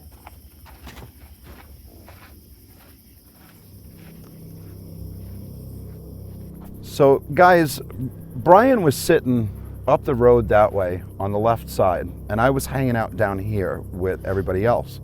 I heard something like being thrown. And when I walked up that way, Brian came up out of the bush, and I said to him, "Did you hear a noise?" He said, "Yeah, it sounded like gravel being thrown." So I know I'm not crazy because he heard it too. It could have been a scurrying mouse or raccoon, possum, whatever. But it was just odd that we're in the middle of nowhere at midnight. And I know we're in the woods. But it's just odd that we're out here at midnight and calling for Sasquatch and we get rocks thrown at us. So it sounded like a handful of gravel that was thrown up and it's hitting other stones, Other stones. and stuff like that. Yeah. So It was funny you said, yeah, I asked me if I threw it. No, I didn't because I heard it must be the same time it must you be did. the same time I did. We were about 50 yards apart too. We don't know what's here, but me and him both have a very uneasy feeling, so does Sue. And we're going to continue maybe for another half hour here, maybe move to another location, but I'm not really seeing too much here. We ran thermals, we ran a spectrogram, listening devices, recording devices. We're hoping to find something paranormal tonight. Right, Brian? Yes, find something. We're trying, giving our best. Another anonymous report from the BIGFOOT in Poultney, Vermont in 1981 reads, Whitehall is a small town with little to do for teenagers. Driving all the back roads was one of the pastimes of choice. So late one night, my girlfriend and I drove out to East Bay and stopped to talk for a while. After a few moments spent parked near the bridge, I saw what looked to be a man walking across the marshy area to our left. The distance, I'm assuming, was about 200 to 300 yards. I gauged this by seeing a fence line at that distance. We both watched as the man approached the fence line. He cleared it without stopping, simply stepping over it as if it were a low stool. Knowing that the snow was not that deep or that hard to support a man of his apparent size, and that it was highly unlikely for anyone to be out in the marshes at that time of night, I stepped out of the car to get a better look. As soon as I had gotten out of the car, the man changed course and began heading straight toward us. I closed the car door to cancel the interior light to prevent showing my location, but at this point the man broke into a run and his speed was incredible. He closed the distance between us very quickly. My girlfriend was screaming for me to get back in the car at this point, so I did. I got back in the car and she drove back over the bridge into New York. As we went, I looked behind us and saw that we were being pursued, although we were building up a gap. As soon as we returned to Hardtop Road, he broke off pursuit and ran back into the forest near the bridge. We returned to town and never spoke of this incident to anyone other than the two trusted friends. I have since told friends and relatives that I saw something out there but could not say that it was any animal I had ever seen, nor could it have been any man. I should add that at this time I had spent 16 years working and playing outdoors. I had encountered all the major predators in our area and knew of their habits and habitats. I know that I did not mistake an animal for a humanoid creature that night. I will further add that I am now a natural resource scientist with 16 years of experience studying and reporting information based on my observations and analysis. I still cannot state with precision what I saw that night. John Perry conducted a follow-up on this investigation, recounting the conditions of that night and noting how clear the visibility was. He emphasized that the movements of the creature were not human. Perry also mentioned that there might have been some exaggeration of the creature's size due to the distance and angle of sight. The mention of the eyes glowing red could likely be attributed to the reflection of vehicles' headlights, further suggesting it was something non-human in nature. The credibility and contents of these reports, combined with Brian Gosselin's own research and collected stories, suggest that the Poultney River area of Whitehall, New York, and Vermont is indeed a hot spot for strange happenings. Brian himself supports the theory of Bigfoot migration, noting that encounters seem less common in the summer and more frequent in the fall and sometimes even into winter. This observation lends some credibility to the migrational Bigfoot theory. According to this theory, larger animals usually need to hibernate in the winter months, and it is possible that Bigfoot-type creatures either hibernate or migrate. The migration could be due to certain areas of the country having a better or more reliable food supply during different seasons, or it could be related to mating habits. The elusiveness of these supposed creatures and their potential low population could mean they have to travel long distances, possibly even hundreds of miles, just to find a suitable mate. These insights, coupled with historical accounts and modern reports, build a compelling case for the presence of Bigfoot in the region. The ongoing research and investigations by enthusiasts like Brian Gosselin continue to add valuable information to our understanding of these mysterious creatures. Well, we're back down across the road from where they originally sent their tent up. We're down on the far end of the Cogman. In this spot here, we've had multiple reports over the last, since 1976 and on, and even before that, people have fished here. This is a good fishing spot, and they've had good-sized boulders. I'm not talking softball-sized rocks. I'm talking basketball-sized rocks that come from the woods over there, come across this body of water, land here. They land all the way up into the road. So either somebody's got a gigantic slingshot or a catapult across the river here. A lot of people won't even fish here anymore, but this is more or less the spot. Now they come to fish, drink, and hell raise. But going back, people I know that used to fish down here, in fact, there's a couple of them that are older than me now, but they said they wouldn't come back down here and fish, and the same thing happened to them up by the Cogman Bridge, where they thought it was a beaver tail being slapped against the water, and it wasn't. They realized there were great big boulders being thrown off, and I'm talking rocks. The way she explained it were rocks, this big coming off the hill, landing in the water, not very far from where they were sitting, so they got out of there too. But this is the same area where there's been reports, sightings down the other end where we just came from, and that was up on those tall ledges. We're only from where we just came from. We're only, as far as following the water goes, 2.5, maybe 3 miles from that spot. Then you go back up here another mile and a half is where the Abair Road is, and that's where everything transpired from. But like I said, it's you can't make it happen.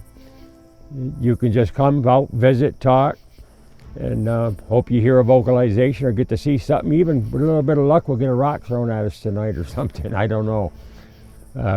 We're trying, and we're trying hard, especially these guys. They come a long ways to do this. But we're gonna go out in the morning, guys, and we're gonna look around for some sign too after the night is over. But we're gonna probably stop at this spot, and then we're gonna head back to camp for a bit and see what we can get to happen there. And then if we can get a couple hours of shut-eye and take right off in the morning, then that's what we'll do.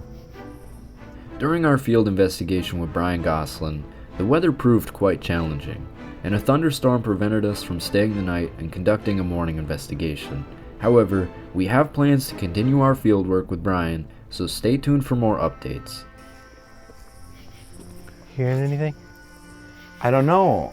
I'm hearing something, but it's way far away. I think I hear it. I think it's a bird. So I wanted to reiterate a little bit on what it was kind of like to be out in the Poultney River at night with just the team and Brian and his wife. It was a little alarming. A lot of the spots that we had gone to, I can't really say that I felt much. Now, when we went to the second portion of the actual investigation, I think it was probably somewhere around 1 in the morning. And as soon as I stepped foot out of the truck, it seemed to be a little off. I mean, everything from the air. There seemed to be a little bit of an electrostatic discharge that I was feeling. I questioned my team as to whether or not they were kind of experiencing the same thing. And at the time, they told me that they weren't really feeling anything that was off to them. But Brian and his wife, Sue, both told me that they both felt something that was very weird to them. Almost, I don't want to say like dangerous or something that would pose for you to be on edge, so to speak. But for the time that we spent in this one spot, I did experience something that was very strange. Now, while the team was further up on the road, they were sitting closer by where the cars were, and Brian had taken a walk, probably I'd have to say south of where we were, and I didn't see him for a minute. And all of a sudden I started to walk a little bit towards his direction, and I stopped, and I was using a thermal at the time trying to see if I could grab any pictures in the trees, and it sounded to me like I heard gravel being thrown, and it wasn't but more than 20-25 yards in front of me. So before I went out to investigate, I asked everybody in the team, I said, did anybody hear that? And they all turned around to me, and they didn't know what I was talking about. So I started to head on down that way. And lo and behold, about that amount of space down that road was Brian had he walked down there without me knowing and tucked himself in the bush a little bit. And as I was walking down that way, I was starting to get really freaked out. And all of a sudden I saw Brian. He must have spotted me come walking down the road, and he stood up and he said, what's up?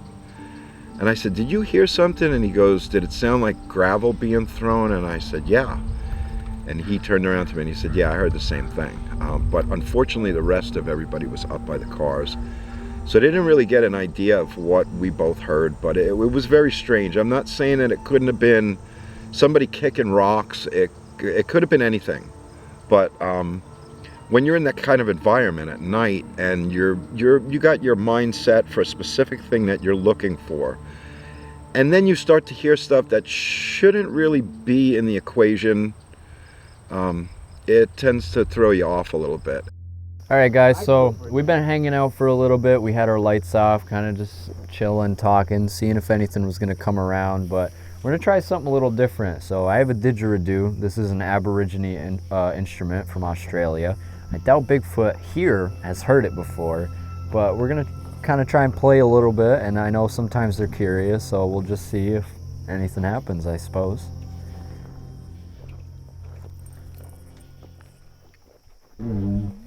Give me a minute. The mouthpiece is all fucked up. Hold on.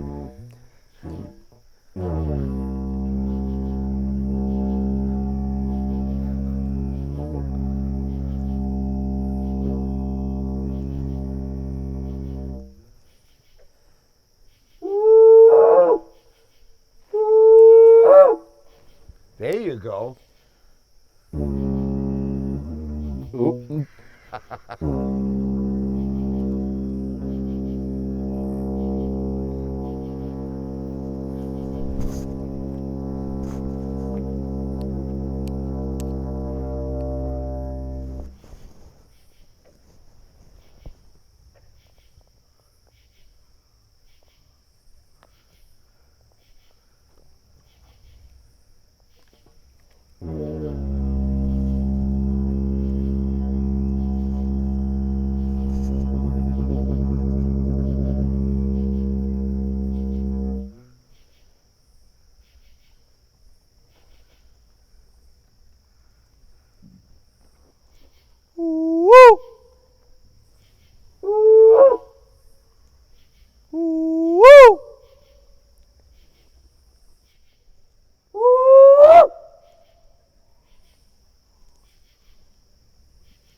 Joey.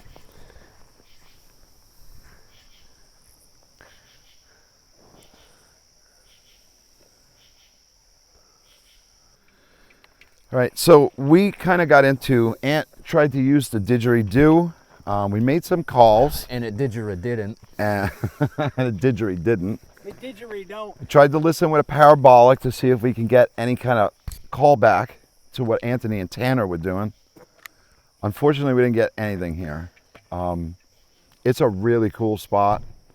I definitely would like to check this place out with Tony and maybe do some fishing here, but I think Sasquatch is absent from this area tonight, so Either that, or he doesn't want to communicate. But which is his prerogative. I think we're gonna head back to camp, and we'll hang out there for a bit, maybe chill out for a bit, try some stuff over there, and we'll take it from there, guys. We at Finding Dystopia are dedicated to exploring all things paranormal. We will continue our research into Bigfoot sightings in the Poultney River area of New York and Vermont with the help of Brian Gosselin and others who share our passion. If this is something you want to see, please support us by liking the video, leaving a comment, and subscribing to our channel.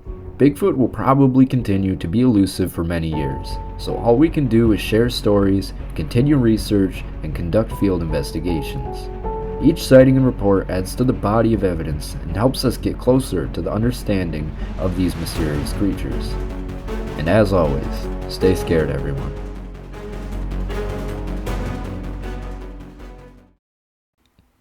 In the heart of the Adirondacks, where dense forests and shadowed mountains guard their secrets, a life-changing encounter would forever alter the path of a young man named Brian Gosselin.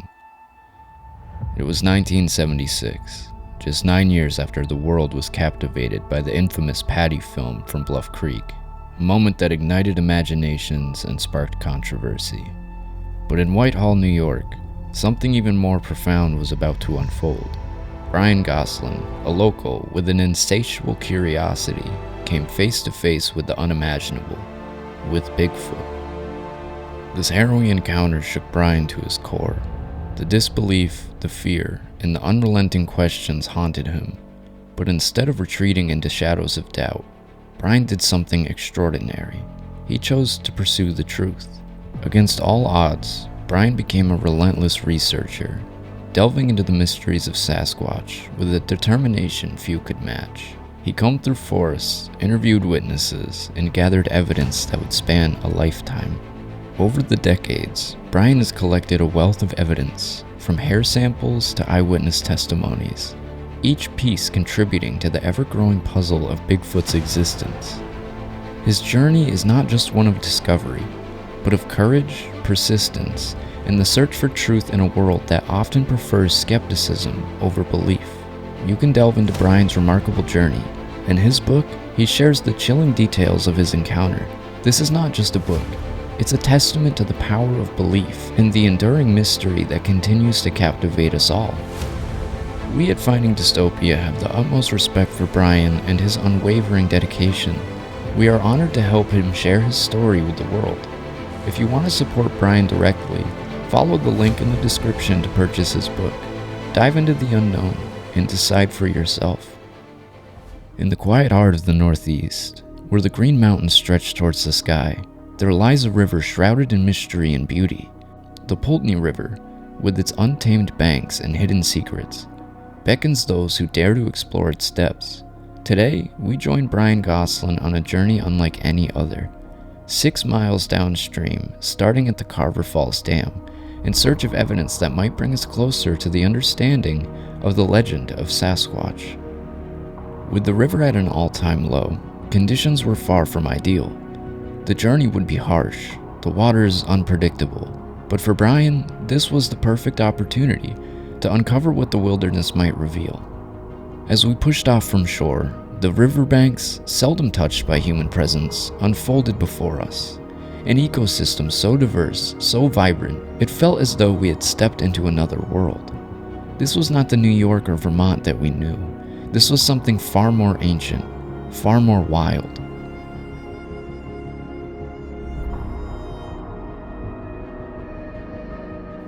Here, the air hung heavy with humidity, and the ground was a living carpet of moss and ferns, reminiscent of the temperate rainforests of the Pacific Northwest.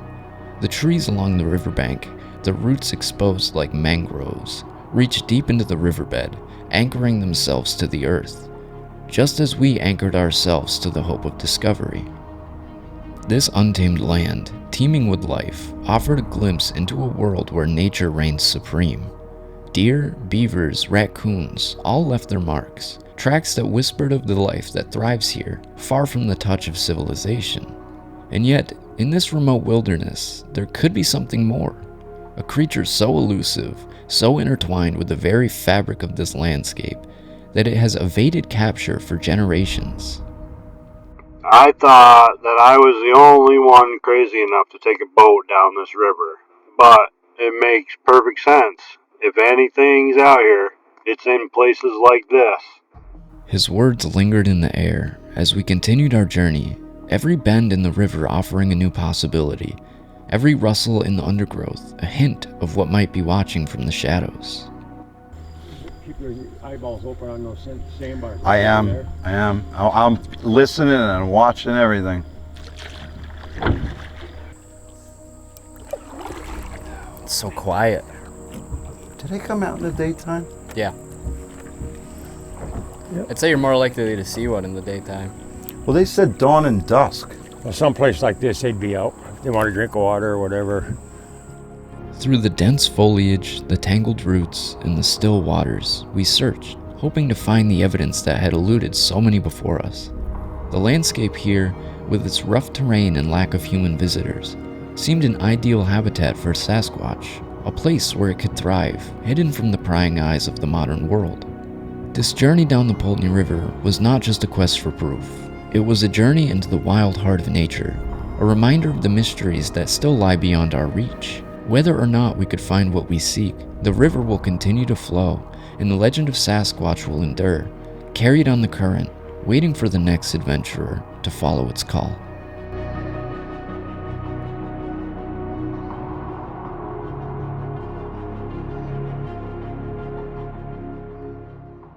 Some days begin with a sense of foreboding, as if nature herself is warning you of the trials ahead.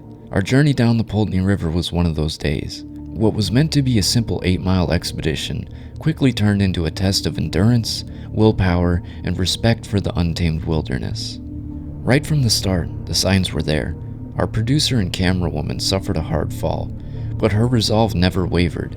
Despite this injury, she persevered, just as we all would, as we ventured deeper into the heart of nature's domain. Our original plan was ambitious, an 8-mile journey downriver, with a truck parked at the end of the route, ready to take us home. But as the water levels revealed their true, unforgiving nature, we realized that fate had other plans.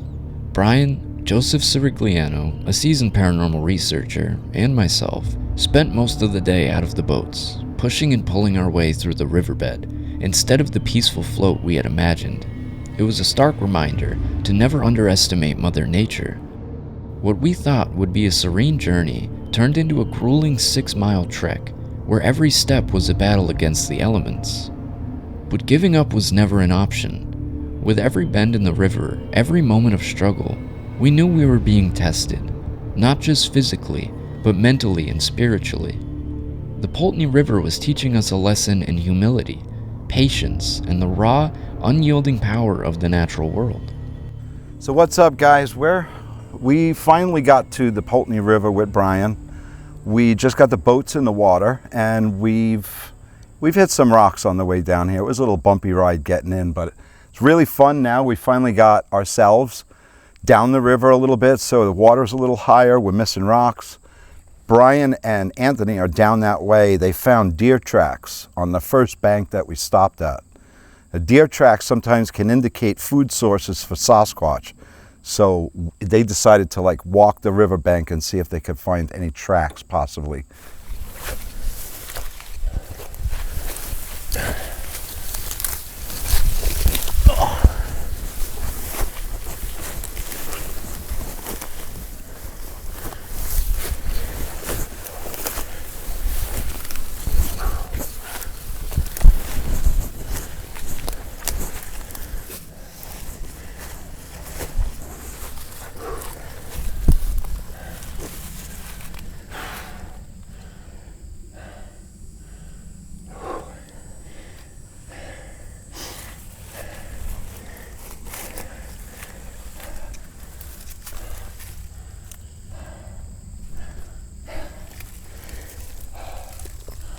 Plenty of fucking deer. Always has been. And me and Sue come down through that time. We saw one buck, 4 or 5 does. It's in the strip someplace. And the sandbank had caved away in. Then there was a big mound. And then us. And went up top of that second mound, bloop, right down to the deeper part of it. Jesus. So no matter where she went, she had to climb. Otherwise, she had to come to us. Yeah. Yeah, it's not easy terrain, you know? Oh, shit, no. That's like what I was kind of saying in our last video. Is like this would be some of the ideal area because it's relatively untouched and it's such hard terrain to get around. They would love it here. You got to realize, go back 70, 80 years, 90 years, maybe 100 years. This is all logged off once or twice. This has been logged off. Yeah. But you never know what to look at, except for once in a while you find the old stumps from, Yep. You know. Same thing on the other side. It's weird. You got a lot of that shit that creates the fuzz that fishermen hate. Oh. You know what I'm talking about? Poplars. Those, yeah. Oh my God, it's full of it over on that side. You got some on this side, but not half as much as there is over there. I got a lot of nice ferns and stuff up here. Nice and diverse. It's posted over there, though. It's constantly damp down here anyway. Yeah. In the woods, it's so shaded. Oh, they'd love it here. What'd you find, fellas? Not much. A lot of good woods up there, though. Yeah. Deer tracks. A hell of a deer crossing down here. Well, that's good. That means that we got food. We got food and we got water. Deer tracks here, but down there they're all over the place. It's hard terrain though, so they'd love it up there.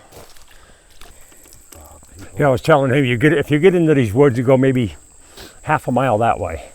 There's 8 meadows over there. They're 200 and 300 and 400 acres, alfalfa and hay. Wow. And then it comes to this shit to the river. Holy shit. Oh, yeah. That's Route 22 north going out of Fairhaven. If you get off at the Benson exit off 22 and go over towards the Nature Conservancy building, over in there it's acres and acres and acres of meadows with hedgerows. You know, it's all corn, alfalfa, hay. I said, this is a perfect, well, you can see it yourself. Once you get into the woods here, it's so damn thick. We went up on the top here and it levels off somewhat and the ferns are that tall. And wow. Oh, it's beautiful up in there anyway. But it's really hard to get around. You know, got logs that are falling down. And well, that trail started to get pretty rough. Where like the water took it out. They do normally come over and they take care of that. Because you see that concrete thing with the steps? Why the hell they built it so tall? Maybe for 10, 15 feet of water, I don't know. Yeah, it was a little tall. Yeah, it was. You don't think that stick you found was a water meter, do you? I think it was something they were using. The depth of the water? Yep. Could have been. Something that's to do with measuring. So are they ecologists, these guys? That was probably. That was Fish and Wildlife. Fish and Wildlife out of the state of Vermont. And they come. There's something about keeping track of the water depth for like each year. Yeah. They've been down here before. I've seen them. We should have stopped quick and asked those guys if they've seen anything. I'm willing to bet they have. Most Fish and Wildlife guys have, those field scientists. A lot of them won't admit it, but some will. Yeah. So how far down, Brian, would you say we are now? Right now? Maybe not 3/4 of a mile. 3/4 of a mile? And we got another, 6 to go? No. 6? No. Oh, all the way to go. We got all like the way, a mile and a half. To go all the way right? down to where the truck is, and we got to put the boats in. Yeah. That's about 5 to 6 6 miles. Okay. That's what I thought. I have no idea what we're going to run in down the other end. I've never been all the way down. You get a lot of this, trees that come down. And so, yeah, we can't really turn around. We just got to keep going straight. Yeah. The only way out is through. Yeah, once we get going, we're going to have to. Yeah. In the deep ancient forest of New York and Vermont, tales of mysterious, tall, hairy creatures have been passed down through the centuries. From the 1600s to today, these legends have woven themselves into the very fabric of the land, a haunting reminder that there may still be mysteries lurking in the shadows of our world. Samuel D. Champlain, the great explorer, claimed his own encounter with such a creature, an experience that has echoed through the ages. Even the legendary founder and leader of Rogers Rangers had his brush with the unknown. These encounters, rooted in history, continue to captivate the imagination, just as they did hundreds of years ago. Today, the town of Whitehall, New York, has embraced its mysterious past, hosting an annual Bigfoot festival that draws enthusiasts from all over the world.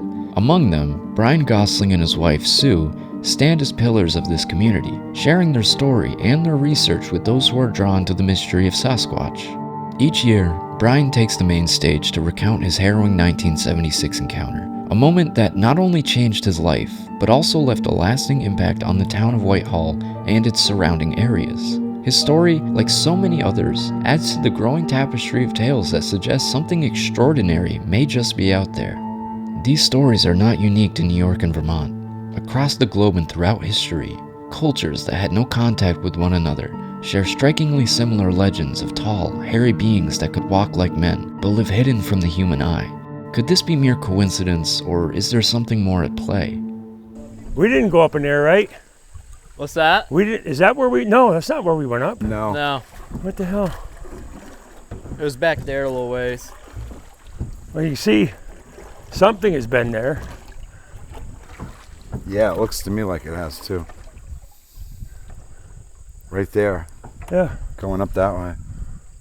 It's probably just deer, but it almost looks like a sled up there. See? Yeah. See the 4 marks? I do. I see them. Right up on that ridge. Let me get a work way over here a little bit.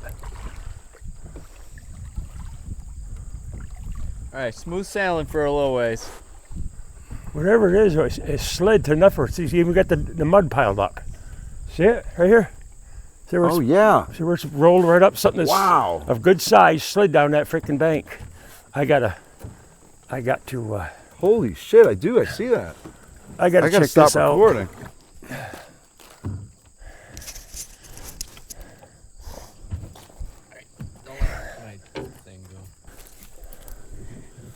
Oh, but goddamn it, they're deer tracks.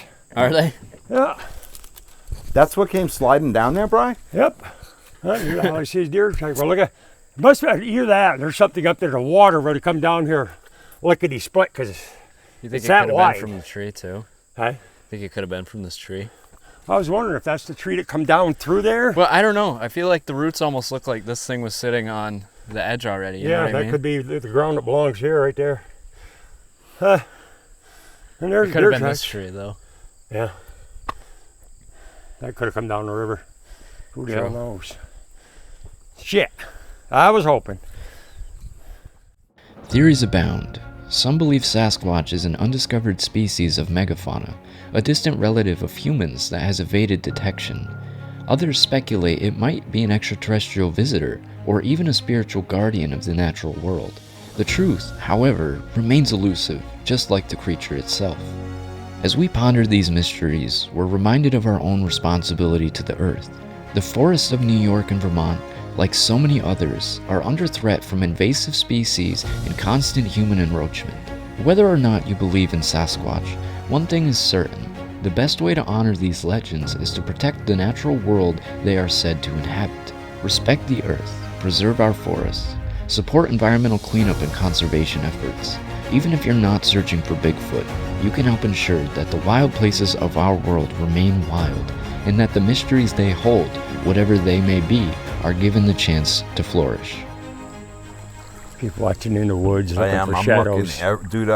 My head's like it's on a 360 right now. I'm looking everywhere. You see how hard it is, though, to get up on these banks and see if you can find anything? Yeah. See? Getting the power now, RPMs.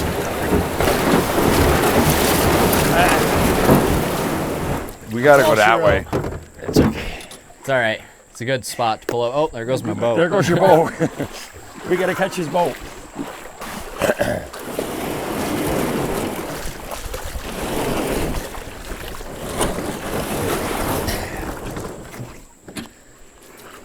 What the hell? See?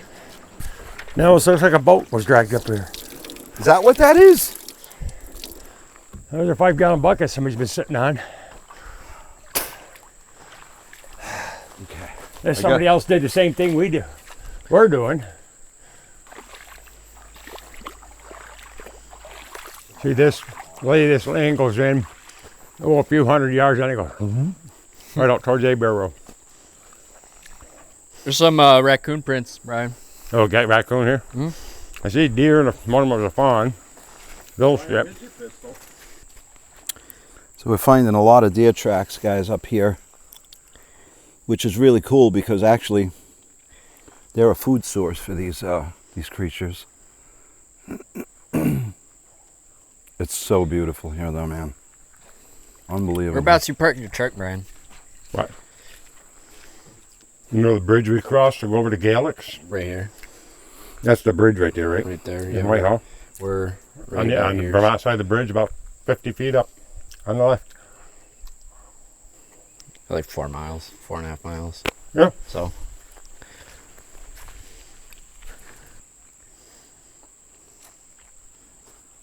It's very peaceful.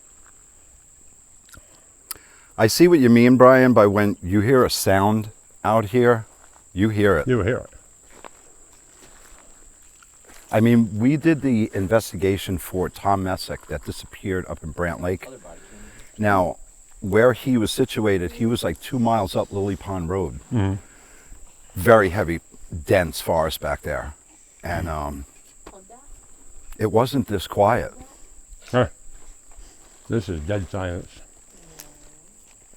I show you not the day we come down through here, me and Sue, we were seeing owls, hawks, and eagles. Sitting in the freaking trees. That was a day we'll never forget. I mean, one of them kind of memories.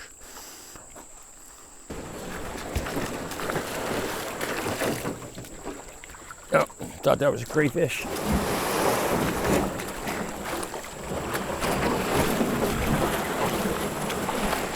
All right. Should be able to get in down through here.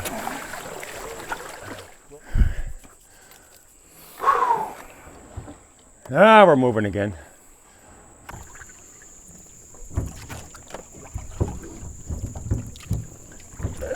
Shallow again. So what would you say, Brian? We're about how far down the river right now? Mile and a half. It's been a little rough going because the river is very low, guys. Oh boy. I think we got a channel now. It might be okay if you keep left.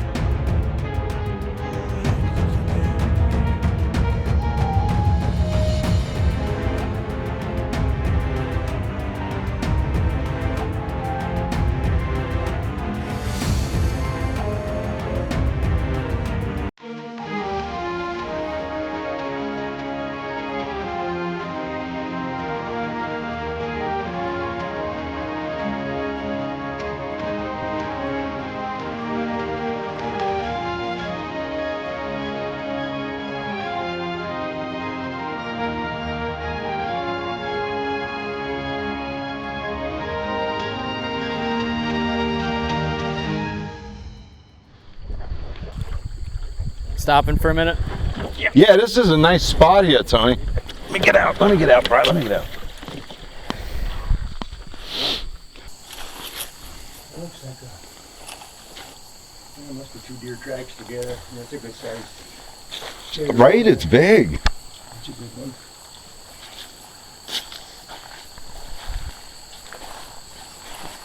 Does anybody, I mean, are you allowed to hunt down here, Brian, or no? Yeah, if I were to do it with a boat, nobody else wants to cross their land. But they can't stop you. This is the high water mark. Oh, so they can't stop you. They can't stop you. As long as you don't have to cross your line to get to it. You can get here any way you want.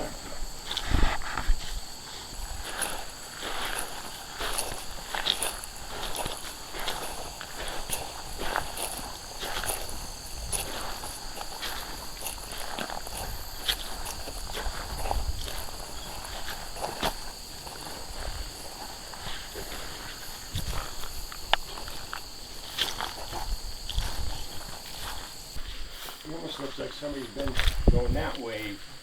There's a heel right there. Yep. Heel right here. It's 2 sets of tracks, I think. That's what it looks like. Unless somebody came and went. But.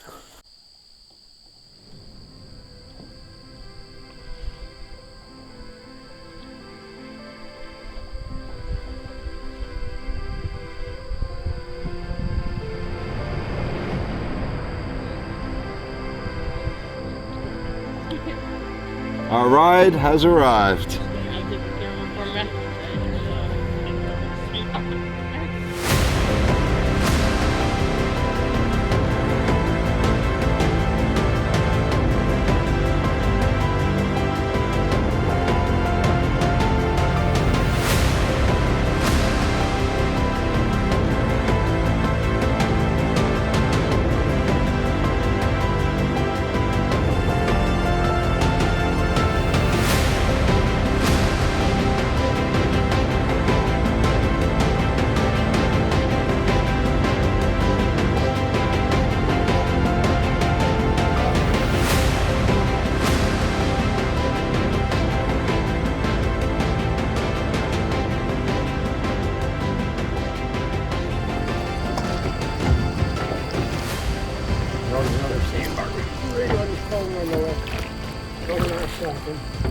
I'm looking for anything in the sand going up the banks. What are those? I know, I was looking. What the fuck is that, Bri? Yo. Do you see those? Oh, they look good from here, don't they? They're fucking two, it looks like two prints. Unless it's something that was put in the fucking sand. That's weird, man. That almost looked like toes on each side. No, that's not. It does, but Gosh, whatever it is, it's square. It's square. See it? I know what the hell Unless that is. Bigfoot's got a square But foot. Up there, Paul Bethon would cast that, so it was a definite Bigfoot track. No, no way. Or it could have been these people with the boats that have already been in here, because you can see the outline of Yeah, that. of that. There's They something- probably dragged the boat up here, and because Oh, you that see could the be. drag marks. There's drag marks. That's from water. That's no, from, there is a drag mark right there. snails or something, or clams even. Oh, I thought they were Little drag marks like marks. that. Shit, I got close, so bro. excited, Good man. out there, didn't it? You God had damn, to hell grab it. yeah. Oh my God. I had to look twice. I was like, whoa.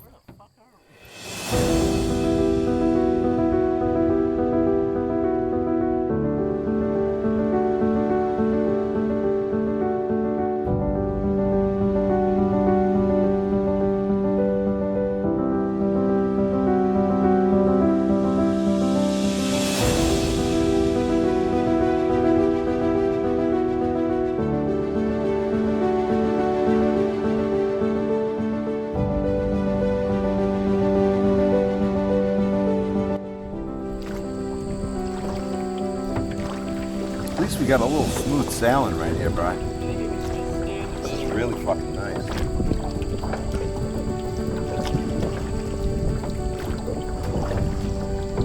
All joking aside, I wouldn't have rather had spent my day any other way. As hard as it was, the work doesn't matter because, to be honest with you, it was just killer. We haven't found really any evidence, but we are sure having a good time.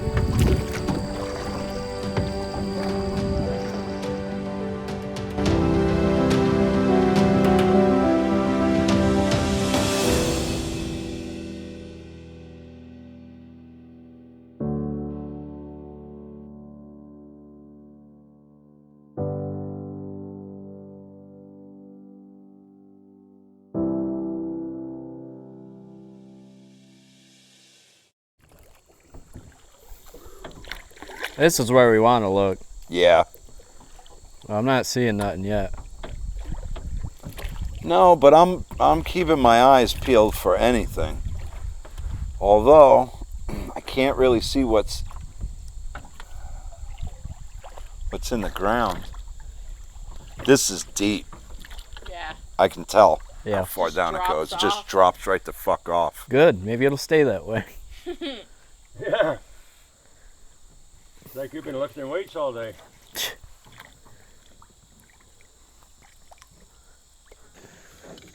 So we're kind of around about like what, 5 o'clock, guys?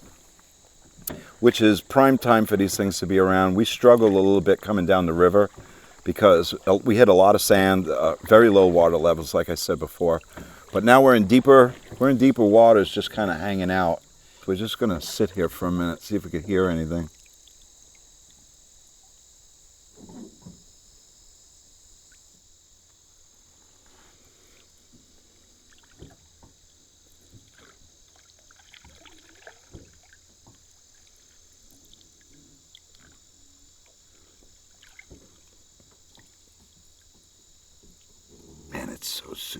fucking quiet.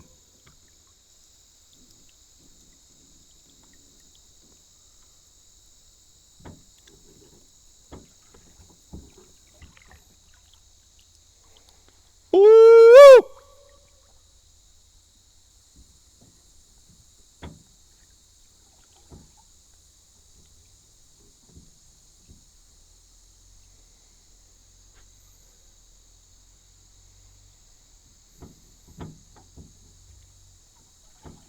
Right in this stretch here is where it came down across the river. Right in this stretch on our left. You know, Brian, something I was just thinking about. Those, like Matt Moneymaker and all those guys. Yeah. Do you think they could possibly be picking up moose calls sometimes? Yep. What, can they mistake that for a call? Oh, yeah. Even some of their calls that they do sound like moose, you know? Uh-huh. The Oh, yeah. I seen a video, though, where they like to do this thing. It almost reminds me of like a fire engine, like an old or a cop car. They go, and they just hold that shit forever. But the power is amazing. That night would make your hair stand up and every hair on your body stand up. It was a deep. Oh, I can imagine. Tone. It started out deep and ended up a little bit higher, and that was it. But it went on for, Jesus Christ, 35, 45 seconds. You can't do that. No. You can't do that. But the volume alone was enough to wake the dead.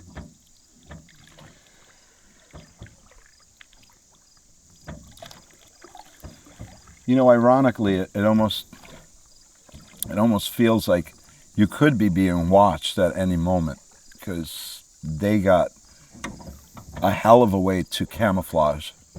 Oh, hell yeah. Could be being watched by anything right now, too. Right now, yeah. Not that the bear around here are that aggressive, but they're definitely opportunistic. Mm-hmm.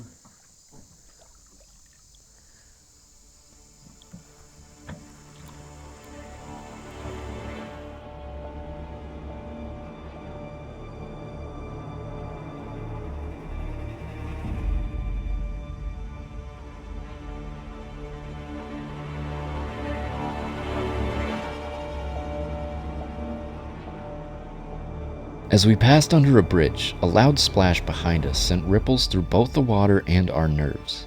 It sounded exactly like a rock being hurled into the river, a moment that was as intriguing as it was unsettling.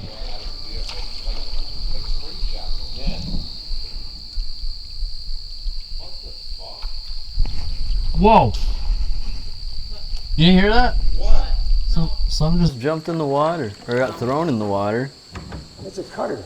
Those are cutter bars. Brian, some just got thrown in the water behind us. Really? I just heard kaboom. We're right here at the fucking bridge. While we can't confirm what caused it, it was a reminder that out here in the wild, anything is possible. With the river no longer navigable and 3 miles still to cover, our producer Kayla and I set out on foot. With darkness approaching and our clothes still soaked, we left Brian and Joey behind to guard the boats and continue their search. Our walk was peaceful, yet there was an unease in the air. Something about the isolated back road, stretching on for miles with no one else in sight, made us feel like we weren't entirely alone. So, update. We decided that we couldn't go any further with the boats and whatnot. It was gonna take too long. But I think we all underestimated how far from town we actually are. And in hindsight, obviously we could have just parked the truck closer and we would have already been out of here, but hindsight's 2020. So Kayla and I are currently walking on this backwoods road, and we got about 5 miles to town. So we'll see. We might die. We might all die. We might get snatched up by Bigfoot. It's getting kind of dark. Sun's behind the mountain. And us being the idiots that we are, 2 people drove past us, and we were too full of pride to ask for help. So here's to hoping a 3rd person drives by. If not, I guess we'll see you in Whitehall in about 2.5 hours. And then we encountered something truly strange. A skunky, musty smell suddenly filled the air. Unlike anything I've encountered in my years as an outdoorsman, it was a smell with layers, almost like musty decomposition mixed with the sulfur-like odors that burned the nostrils. It could have been nothing, but it was unlike anything we had experienced before. Well, we got at least 2 hours of sitting here. At least 2 hours. No. Yeah, it's going to take them 2 hours to walk. You think so? Do you keep your branches snapping? I heard something, but That's like the third time, Brian, I heard crack, and it's behind us. the road's right up there. There's nobody here. Yeah.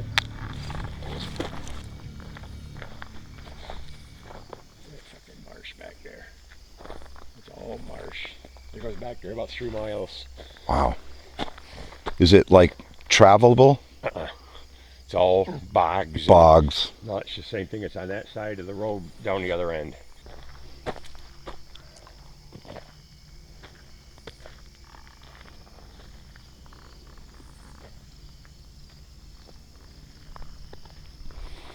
It was very weird, man. I heard that twig snap like 3 or 4 times. Crack as we were talking. You think one of these things could walk through here? What's that? You think one of those things could walk through here? They probably could. As you get out there, that looks like about that tall. Well, you get in there because you're in the open water and get the goo. I wouldn't want to walk through that fucker if I looked at tea in China with the way these rattlesnakes are down here. Did you watch that video that I sent Sue? It's probably about 2 or 3 weeks ago, right before we did our other investigation overnight. I had messaged Sue like a day or two later. It was Small Town Monsters. Oh, yeah. We're talking about Bigfoot, portals, UFOs, and something else. Did you see those guys with the fucking paint on their face? They look like military. Mm-hmm. There are these guys up in Pipe Brooks in those fucking military helicopters. I asked who's acting chief. He's retired from the police department and the sheriff's department. But he said that they're doing practice of some kind up around the Pine Lake area. I said, well, what are they taking out of their black op helicopters? No star on it, no nothing. no markings. Oh, he said they land in the field down there by past a judge's house. I said, really? I said, just explain to me. Black op helicopters. Great big black SUVs, all blacked out with people in fucking dark suits. Now, what kind of practice they doing up here? Up here in this. And you tell me what they got in a big fucking tarp hanging underneath the fucking helicopter. Really? Where is this? Not far from here? No. That's weird. South Bay. And the people at Andrew and I know exactly where I live. I've been up their house a couple of times because they're right on the end of Pine Lake. And that's where one of the first casts ever taken must come out of was Pine Lake.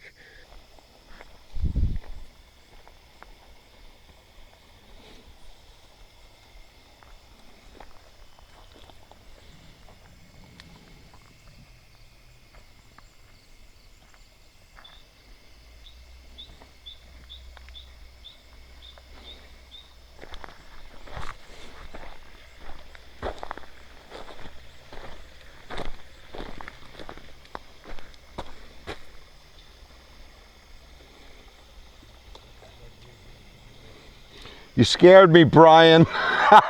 Did you just throw a rock? No. Yo, bro, what the fuck? Something just went plunk in the water as you were walking up there. No, I'm picking this shit. Got a firewood. I don't pull no fucking... No, I thought you just threw a rock. Nope. I don't do that shit when we're doing any kind of an investigation. What the hell was that? You see the water still moving there.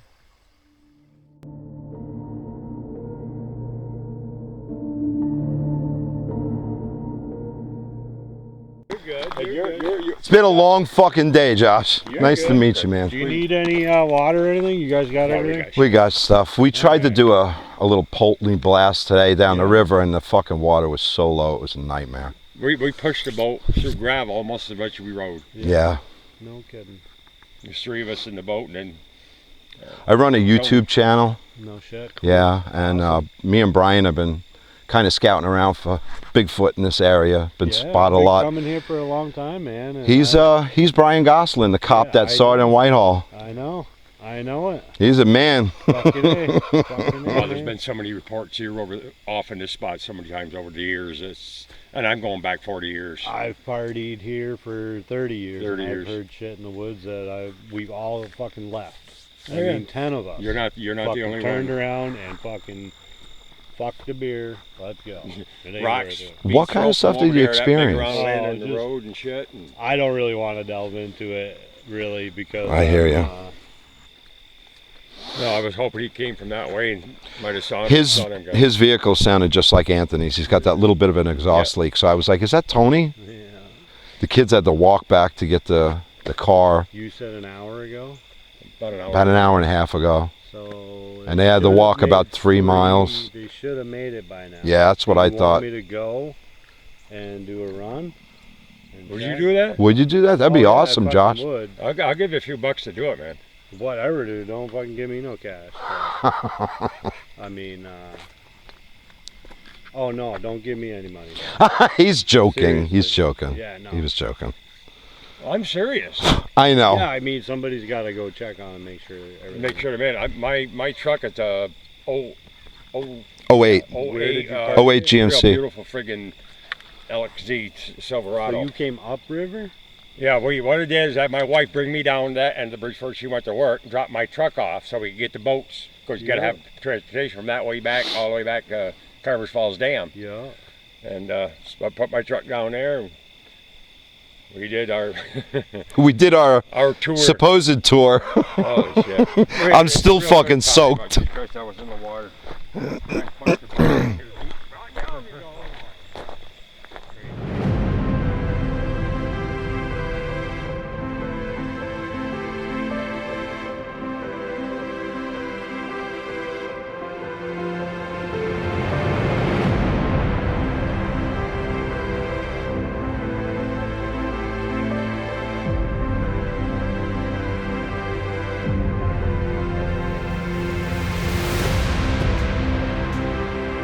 I see lights. Is it or not? I don't know. We'll see. No, that's Tony. That's them. That's definitely them. Those are my lights. Despite the day's challenges, we were not disheartened. Instead, we were fueled by the promise of what lay ahead. We planned to return and finish our journey down the river, where the waters seem more navigable and the unknown awaits. But first, Brian will join us on another expedition to the infamous Hog Town, a hotbed for Sasquatch sightings this time of year. While our search didn't yield much concrete evidence this time, it's a reminder of just how elusive these creatures are. Finding proof is like searching for the infamous needle in a haystack. Difficult, but not impossible. After all, a single Sasquatch could have a territory spanning 100 miles, traversing terrain far more efficiently than we can. My favorite author and forefather of cryptozoology, Bernard Heuvelmans, once said, "There should be no need to refute Cuvier's dictum any further." He challenged the notion that there are no great terrestrial animals left to discover, pointing to the hundreds of new species of large fauna discovered in the last century alone. The idea that there may still be large undiscovered species lurking in our own backyards isn't as far-fetched as some might think. As technology advances, we inch closer to uncovering the truth about Sasquatch and other potential cryptids. But I hope when that discovery finally comes, it happens under the right circumstances. Before we drive a species to extinction, before it ever has a chance to be fully understood.